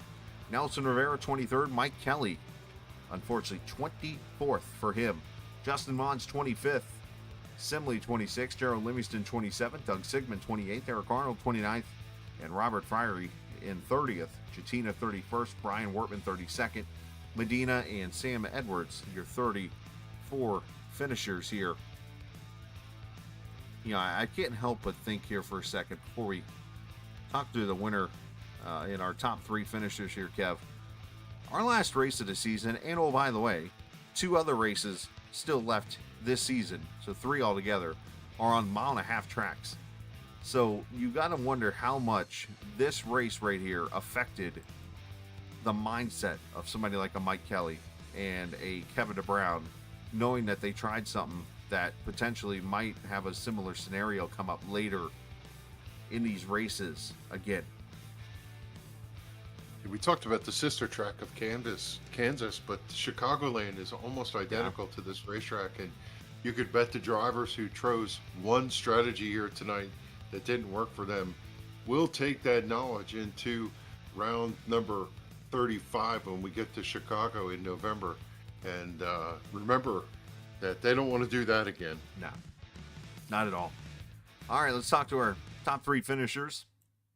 Starting with third place, Wesley Donaldson. Obviously, Wesley, man, what a way to finish out that run. Obviously, using the tires for the long run there, saving enough fuel to get to the finish of this race, and obviously making that charge there in the last lap and a half to get a top 3. Yeah, I was a little worried through that last run that I wasn't quite going to have enough. All these different overlays and apps all kind of have a different way of gauging things, it seems like, and for whatever reason, what I was using and what Anthony was using was telling us that we were going to be short. But Tyler's like, oh, I'm like 2 laps to the good. So I had no idea there. But man, I I really needed a good finish. I've had nothing but a string of bad runs here lately, especially to start the playoffs. So I'm glad that finally worked out, and I'm glad it wasn't very chaotic. Yeah, it seems like your season's been like that, either win or go home in the end early there. But obviously a much-needed run here as you were sitting there 14th in points, and you're in a stack of people right there that are within like a point apiece to each other. So how much does this help you being able to propel yourself potentially up into the top 10 likely and a little safe? Yeah, hopefully it gives a little bit of a buffer. I'm sure the points are probably updated, but I haven't had a chance to go look at it yet. But hopefully there's at least a little bit of something and a little bit better spot. I mean, you never want to quite be below the cut with points in hand, or like trying to, claw your way back up, especially when there's so many fast guys. I mean, most of this top 20, you could make an argument for them making it into the final 10 when that does cut off. So it's not easy. I know we're coming up on I know we run Phoenix here soon. I don't remember what the other track is, but I really like Phoenix, tend to run really well there. So looking forward to that, and hopefully that puts me in a good spot going forward. Obviously a great effort for you in that 91 car, and I know it had to feel pretty good to see a lot of your WBD cars up front there. Yeah, Tyler put the logo on the hood for tonight, and he messaged me earlier in the day and was like, I got a surprise for you. He's like, I'll wait till you get in the server, you can see it. I kind of figured that was what it was going to be, but he's like, I don't know if that's good luck or bad luck, and I go, that's probably bad luck. Well, it looks like it might be on his car for the future as it turned into good luck, it looked like for him. So, well, great job tonight, congratulations, and send some shouts whoever you like to. Yeah, I just want to say thanks to everybody here at Sim500, all the other admins, everybody who helps us put this stuff on. Thanks to all the sponsors. Got 811, who's been with us for the last few years, Transervice, Go Racing Diecast, LaRue, VRS is now a sponsor of the Sim500, and I think that's about it outside of my own company, WBD Diecast. Thanks to everybody in the channel there and the Sim500 Misfits. Like I said, thanks to Tyler for running my logo on the car again. So hopefully, I'm glad somebody got some good luck out of it, because usually I don't. So, and also thanks to you for putting on the broadcast, especially. Appreciate everything you've been doing lately, and even doing that broadcast last night. That was fun to sit there and watch, and it's kind of weird to sit there and watch it from that angle too. But yeah, it was fun either way, and we appreciate everything you do. I appreciate it, man. Well, a great job tonight. Congratulations, and all the hard work I know you do with the league and stuff. And go enjoy your third place finish there. Thanks, guys. Absolutely. Wesley Donaldson, third place finisher here at the Las Vegas Motor Speedway, and Tyler Dalton started second, ran everywhere pretty much in the top 10 in other spots, and finishes second, Kevin, as you've caught up with Mr. Dalton. Yeah, Tyler, we had debated through the race because we can't see the telemetry as to what the strategy was. How close were you on fuel at the end? About 0.2 of a gallon, but for most of the run, I wasn't worried about fuel. The entire time I was looking, I'm like, as long as I save tires the same way I have been the entire race and maintain this pace, like, it's gonna, come down like a lap, to the good, but I'm gonna be okay. And I know some other guys were, I guess, worried about fuel and saving more, but I didn't even clutch it at all to the last couple of laps just to make sure. But I figured what I was doing to save the tires would save the fuel, and it did. Take us through your race from the first segment, a couple of quick cautions, and then long green flag runs. What were you thinking through that? How were you pacing yourself? Kevin, again, in his different zip code tonight, what would you need to run Kevin King down? I'm not sure the thing exists that I would need to run Kevin King down. I'm happy to be the best of the rest tonight. We had a really good battle for a second on back. Congrats to Kevin, he earned it, but it's clear he's in his own category of talent level, so I'm happy we ran where we did. We really needed it for points. I don't know, I excel with loose setups, and especially if we have a long run with loose setups, I can save the right rear tire all day long. Don't ask me to save a right front tire. Finally just got a situation that suited my driving style. Found the line that really worked for me, and every time we would pit there, my tires, especially the rears, would be a good bit better than most other people in the channel, even though at the time, the first time we pitted, I'd fallen behind them. But they were going to come back to us, and we got the run at the end, got some track position, and I knew at that point that I could run a little bit harder than the first run just because my tires were better. So I was able to make that work, and looked like Seth and Josh had to save there at the end. It's nice to be able to pass Seth there without wrecking him. I still feel bad about last week. Yeah, I absolutely detest the loose setup. So whenever I come to a race and I know you're happy because a car is a little free, I know I'm in trouble. And this tends to suit yourself. Did you have any nervous moments?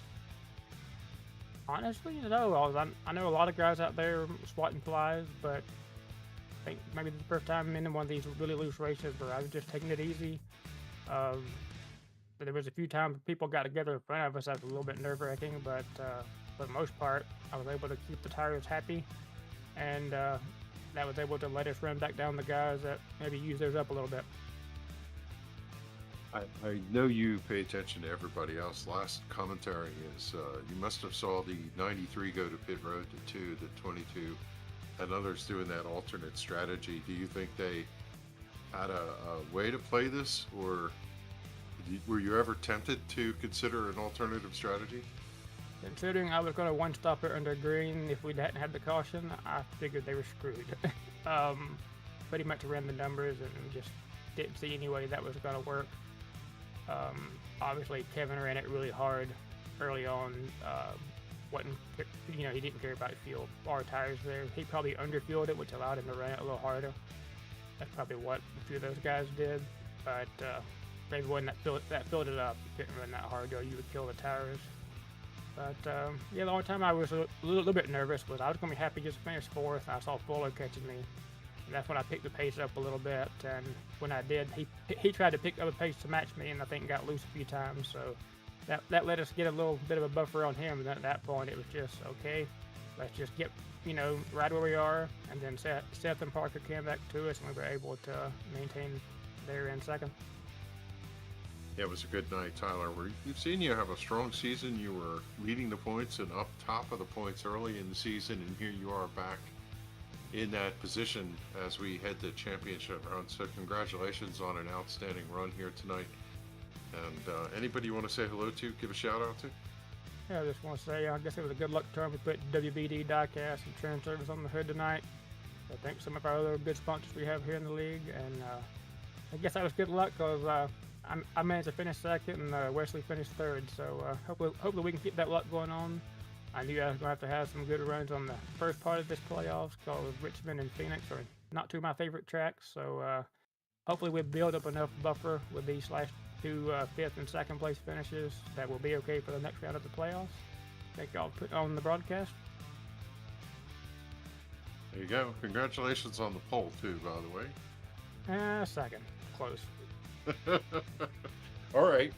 Thanks a lot, Tyler. Congratulations on a 2nd place, and we'll look for you at Richmond to see you continue this luck. Good race tonight. Thank you.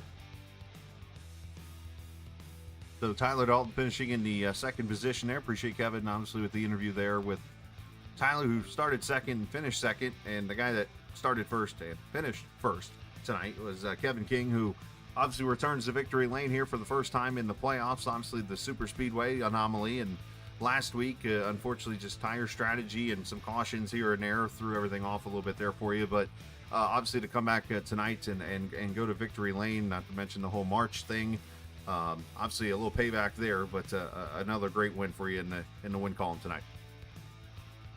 Yeah, I can tell you that towards the end, I was like, okay, when's this yellow coming out? What am I going to do? Let me start thinking of all the different scenarios. Felt like 4 was going to be the call again. It seemed like it was way looser than it was back in March, as far as I remember.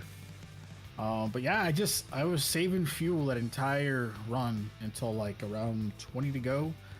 I think I saved way too much because I had like 1.3 gallons to the good, and I was like, okay, let me see what happens when I just kind of go for a couple laps, and it dropped down to like 0.8, and it kind of stuck there the entire last 18 or so laps. And I was like, oh man, I saved way too much, but. I think it definitely helped save my tires. I have a problem with when I save too much fuel, but overall, I felt like I had good pace. It was pretty consistent, just very patient, and let the tires do their thing through the entire run. I wasn't trying to force anything. I felt like my pace is going to be good enough to where I didn't need to lead every lap or be up there. So when I fell back to 10th, I wasn't too concerned, and it worked out. And obviously, being able to get this win, you had a already pretty good safe margin of a point lead over Mike Kelly and others there with the wins you've had here through the season. To be able to get this win at the halfway point and still now have that one race at least that you could pretty much just walk away from and not have to worry about racing if you really chose to, and having a track like Richmond on the schedule coming up next week and in Phoenix the following race, it's got to feel pretty good because those could be wild cards in the end. Yeah, I'm actually looking forward to those two. I really like Richmond, and Phoenix used to be my favorite track, but the mutant fig and all that fun stuff is kind of taking a little bit of luster out of it. But I'm, I haven't been to Victory Lane. It's typically not my, it's not my goal. Obviously, I just want to run well and do what I can. So, like I said last week, I thought, honestly, after that race, I was a little upset. I was like, man, did I just lose on pure pace? And then I went back and watched, and I saw that they had about 15 lap pressure tires. So I felt a lot better about that. So tonight I definitely wanted, I wanted to make a little bit of a statement to try to go out there and come back a little bit stronger from the last couple of races. I felt like I've had good runs, just not really finishes that I felt like should have shown that. But the races coming up definitely are going to be something that I'm looking forward to. Like I said, Richmond's a really good track for me, and so is Phoenix. So looking forward to that. But I know everything kind of resets in around at 10. And that's kind of what I'm really looking at, is trying to figure out, okay, how do I, best manage those races and prepare for those things. So I'll start looking forward to that, I think, because as you said, I have a bit of a gap, and try to figure out what those next couple tracks are like.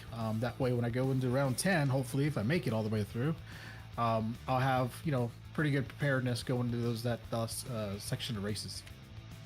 Obviously, a great job for you here this evening, and obviously a congratulations once again. And getting this victory as you go into, you mentioned some of your favorite short tracks here tonight. So can we take the next 2 weeks as a challenge to say you would pull a Josh Parker and start it back? Sure. I have no problems with that. I was actually thinking about it because I didn't get in here. I only got 2 laps before I had to qualify. And I kind of knew, well, here's the problem. The problem that I had at this track was that 134 laps is literally just saving fuel until a yellow comes out. And each time we had a yellow, it was saving fuel again. Right. So that was the only deciding factor for me, was trying to go through the field, but having to save fuel. I didn't feel like that was going to be very fun because I would just be stuck like in the pack the entire time. So I did think about it. But if you want me to, I have no problems doing it. I'm confident in what I can do. These guys are good enough to not wreck. Now, not scared of getting wrecked or anything like that. I know Josh has he just likes doing it, or just doesn't care enough to not do it. So he obviously has the pace to be up front. But yeah, I don't mind. I almost did it tonight. It's just the fuel strategy thing kind of like, do I want to deal with it like the entire race and see what happens? So that kind of threw me off a little bit. If it wasn't a fuel mileage race, I think I definitely would have. It definitely surprised me. I didn't think we could do 70 on a tank of fuel tonight, but hey, I've been proven wrong again. What do you know? No, I'm just kidding, obviously, about it, but hey, it would be a fun challenge, I guess, in the end. But needless to say, dude, obviously it's been cool to watch and good to see you in Victory Lane tonight. But one last question before you go. How nervous did you get falling back to like 9th or 10th there, trying to save a little bit, knowing you had what looked like an Atlanta pack in front of you?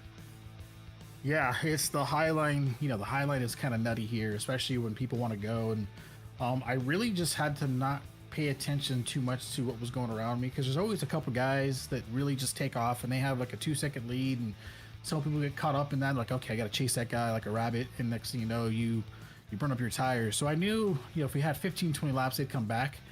So I just really had to be like, hey, I need to save fuel. If they want to pass me, go ahead. I'm confident that I'll get back to them with the draft alone. So it was just really just not falling too far back and just monitoring the people that I was racing. So I knew Wesley was quick, so I wanted to be around him. I was watching what Mark was doing behind me to make sure that he wasn't saving more than I was. And then from there, the rest of the guys I felt like were driving a little bit too hard than I'd like to go. So wasn't too concerned about pace at that point. So I didn't really let it get to me, but it's like I said, it's hard. You get caught up in the racing. You're like, okay, this guy's passed me, and I've lost 6 spots, and I gotta start going. Next thing you know, your tires are roasted. So just had to be a little patient on that aspect of the race, and give it 10 laps or so and let it work its thing out. Well, great job tonight. Send some shout outs over you like to. Yeah, want to say thanks to RevGrips.com. Of course, they shout them out. You guys, Joey, all the drivers. Today's my little boy's 9th birthday, so nice. I gave him a little birthday surprise. Said, "Hey, congratulations! I just won a race for you," type of thing. So super pumped about that. But like I said, the guys in the league do a great job. We're doing that Thursday thing too, which is really fun. But everyone's super respectful. The guys do a great job every week to go out there and put on a good race. And I can't say the last time I've had a 134 lap race with only a couple of yellows. So definitely not easy. I know sometimes it looks so easy, but it's definitely not easy. There's so many fast guys that you have to monitor strategy and tires and fuel. It's not just a straightforward linear race anymore. So definitely appreciate all those guys for putting on a good race. And like I said, you guys for putting on the broadcast. Go back and watch it. And hopefully we have a good end of the season coming up. I'm just looking at, and I'm going to have to fact check this. I'm peeking through really quickly at some of these races. And I've counted up to the Richmond race in August. But every race you have won up to Darlington, I couldn't help but notice Beasley's not in the race. Yeah, I told Beasley, I said, hey, this track, you don't really need to use brakes, but you're going to have to use the right throttle. And he just didn't respond. Oh. So I don't know if we have any super speedway like tracks coming up. I think there is, right? Not sure. I don't know. Not really. So we probably won't see him until next season, because he always comes out with the super speedway races. The stuff that he just kind of sits there and sits back and puts the rev pedal down and kind of goes through the motions. So he definitely, I miss him out there because I think he's a character, and I'd like to see him going backwards on the track when I'm doing burnouts if I win. But we'll see. I'll try to get him out here because he's definitely making excuses as to why he can't be out here. Great job tonight, man. Congratulations. Thank you. Appreciate it. Buddy. Kevin King, the winner here tonight at the Las Vegas Motor Speedways. He gets his win that you could easily argue he could have had in March, but things got taken away from him there. But yeah, see what Lily saying that, Kev. I'm looking through this. I'm like, okay, so Kevin won at Vegas tonight. No Richard. Yeah. Kevin won at Kansas. No Richard. Kevin didn't win at Talladega or Charlotte. Richard was there. Kevin Watkins Glen. No Richard. It's a little trend here going on. But all jokes aside, obviously a great race. And, Kevin definitely earned this one when it's all said and done. So we're going to get the point standings updated here really quickly as Kevin talks to you a little bit. But obviously a great race and plenty of lead changes, plenty of strategy coming into play. Once again, I've been told to shut my mouth when it comes to gas because I just don't know it, apparently. But another typical Vegas race here for this series. Yeah, I mean, we heard them say they were saving fuel at the end. They were kind of riding until they got into that comfort zone. It depends on what they think was the comfort zone. Right. We heard, like I said, the human computer, he already had it all figured out. No question there. But Donaldson didn't sound as easy about his fuel strategy. And ultimately, it got to come back to a number that I looked up earlier. And Kevin King has run 3,654 laps on the season so far, and it's been 5,321 miles. When you look at the laps led, 1,681. The number I want to hunt is 46.69 or 46.7%. 46.7% of the laps he's run, he's led.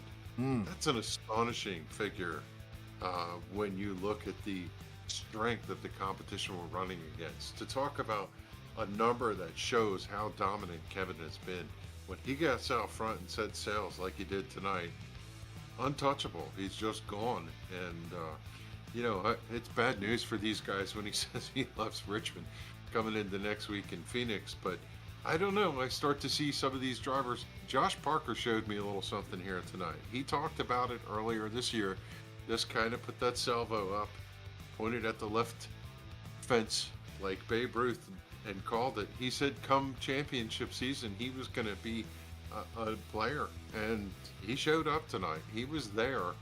A little more speed, a little more longevity, but I think he's going to be somebody to watch in the end of the season.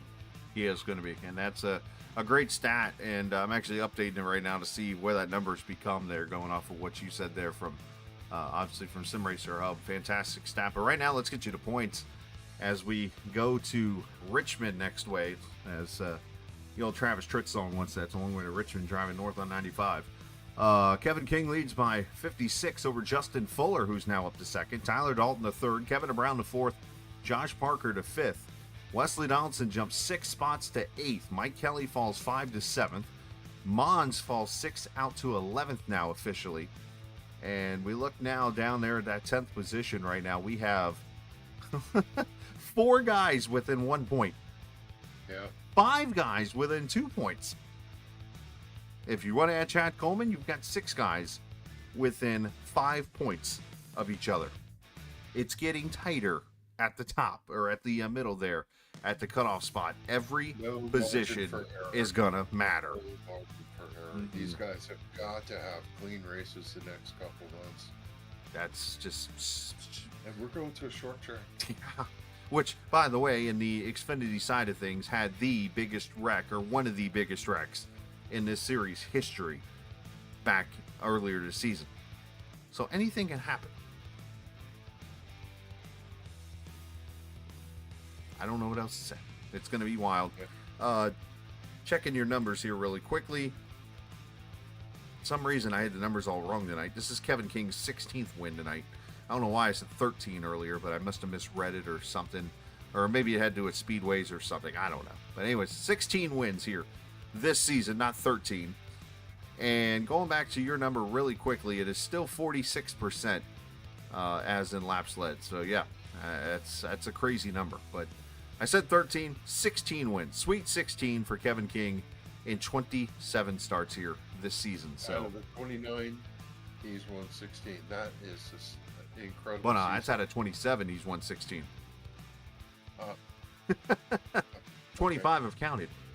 So it's a ridiculous number. So I want to make sure I got that number accurate. So yeah, appreciate your time, buddy. Let's go to Richmond next week. I'm heading south on 95 to get to Richmond. Yeah, you do. Well, I'm going south and east, I guess, but I'm a northerner. Awesome, man. Hey, feel better, obviously, and I know you've gone through some things, but we'll see you next week. Yep, looking forward to it. You too, buddy. Kevin England, of course, as always. Big shout out to NC811.org for all the hard work they do here in the series for sponsoring.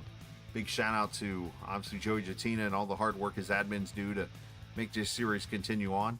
And a big shout out to all the viewers, most importantly, for what they do.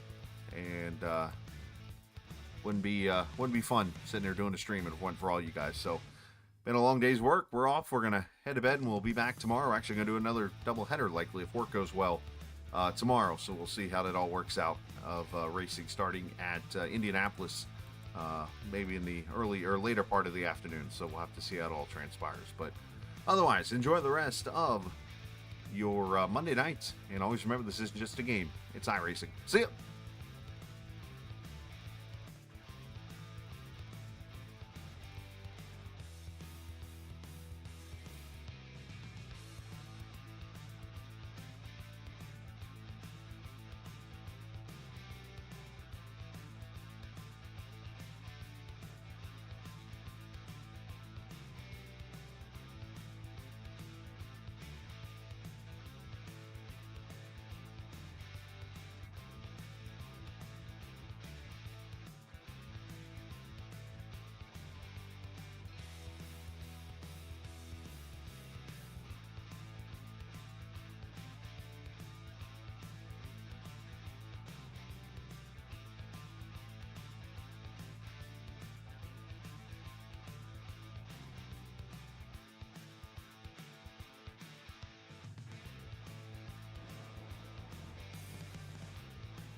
This copyrighted broadcast may not be reproduced, reused, or retransmitted in any form without the authorized written consent of Captain eSports Network. Captain would like to thank all of his loyal fans for your continued support, and he hopes you enjoyed today's broadcast.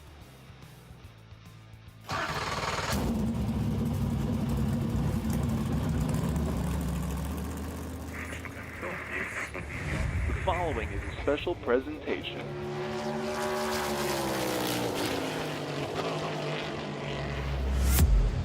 From the Captain eSports Network.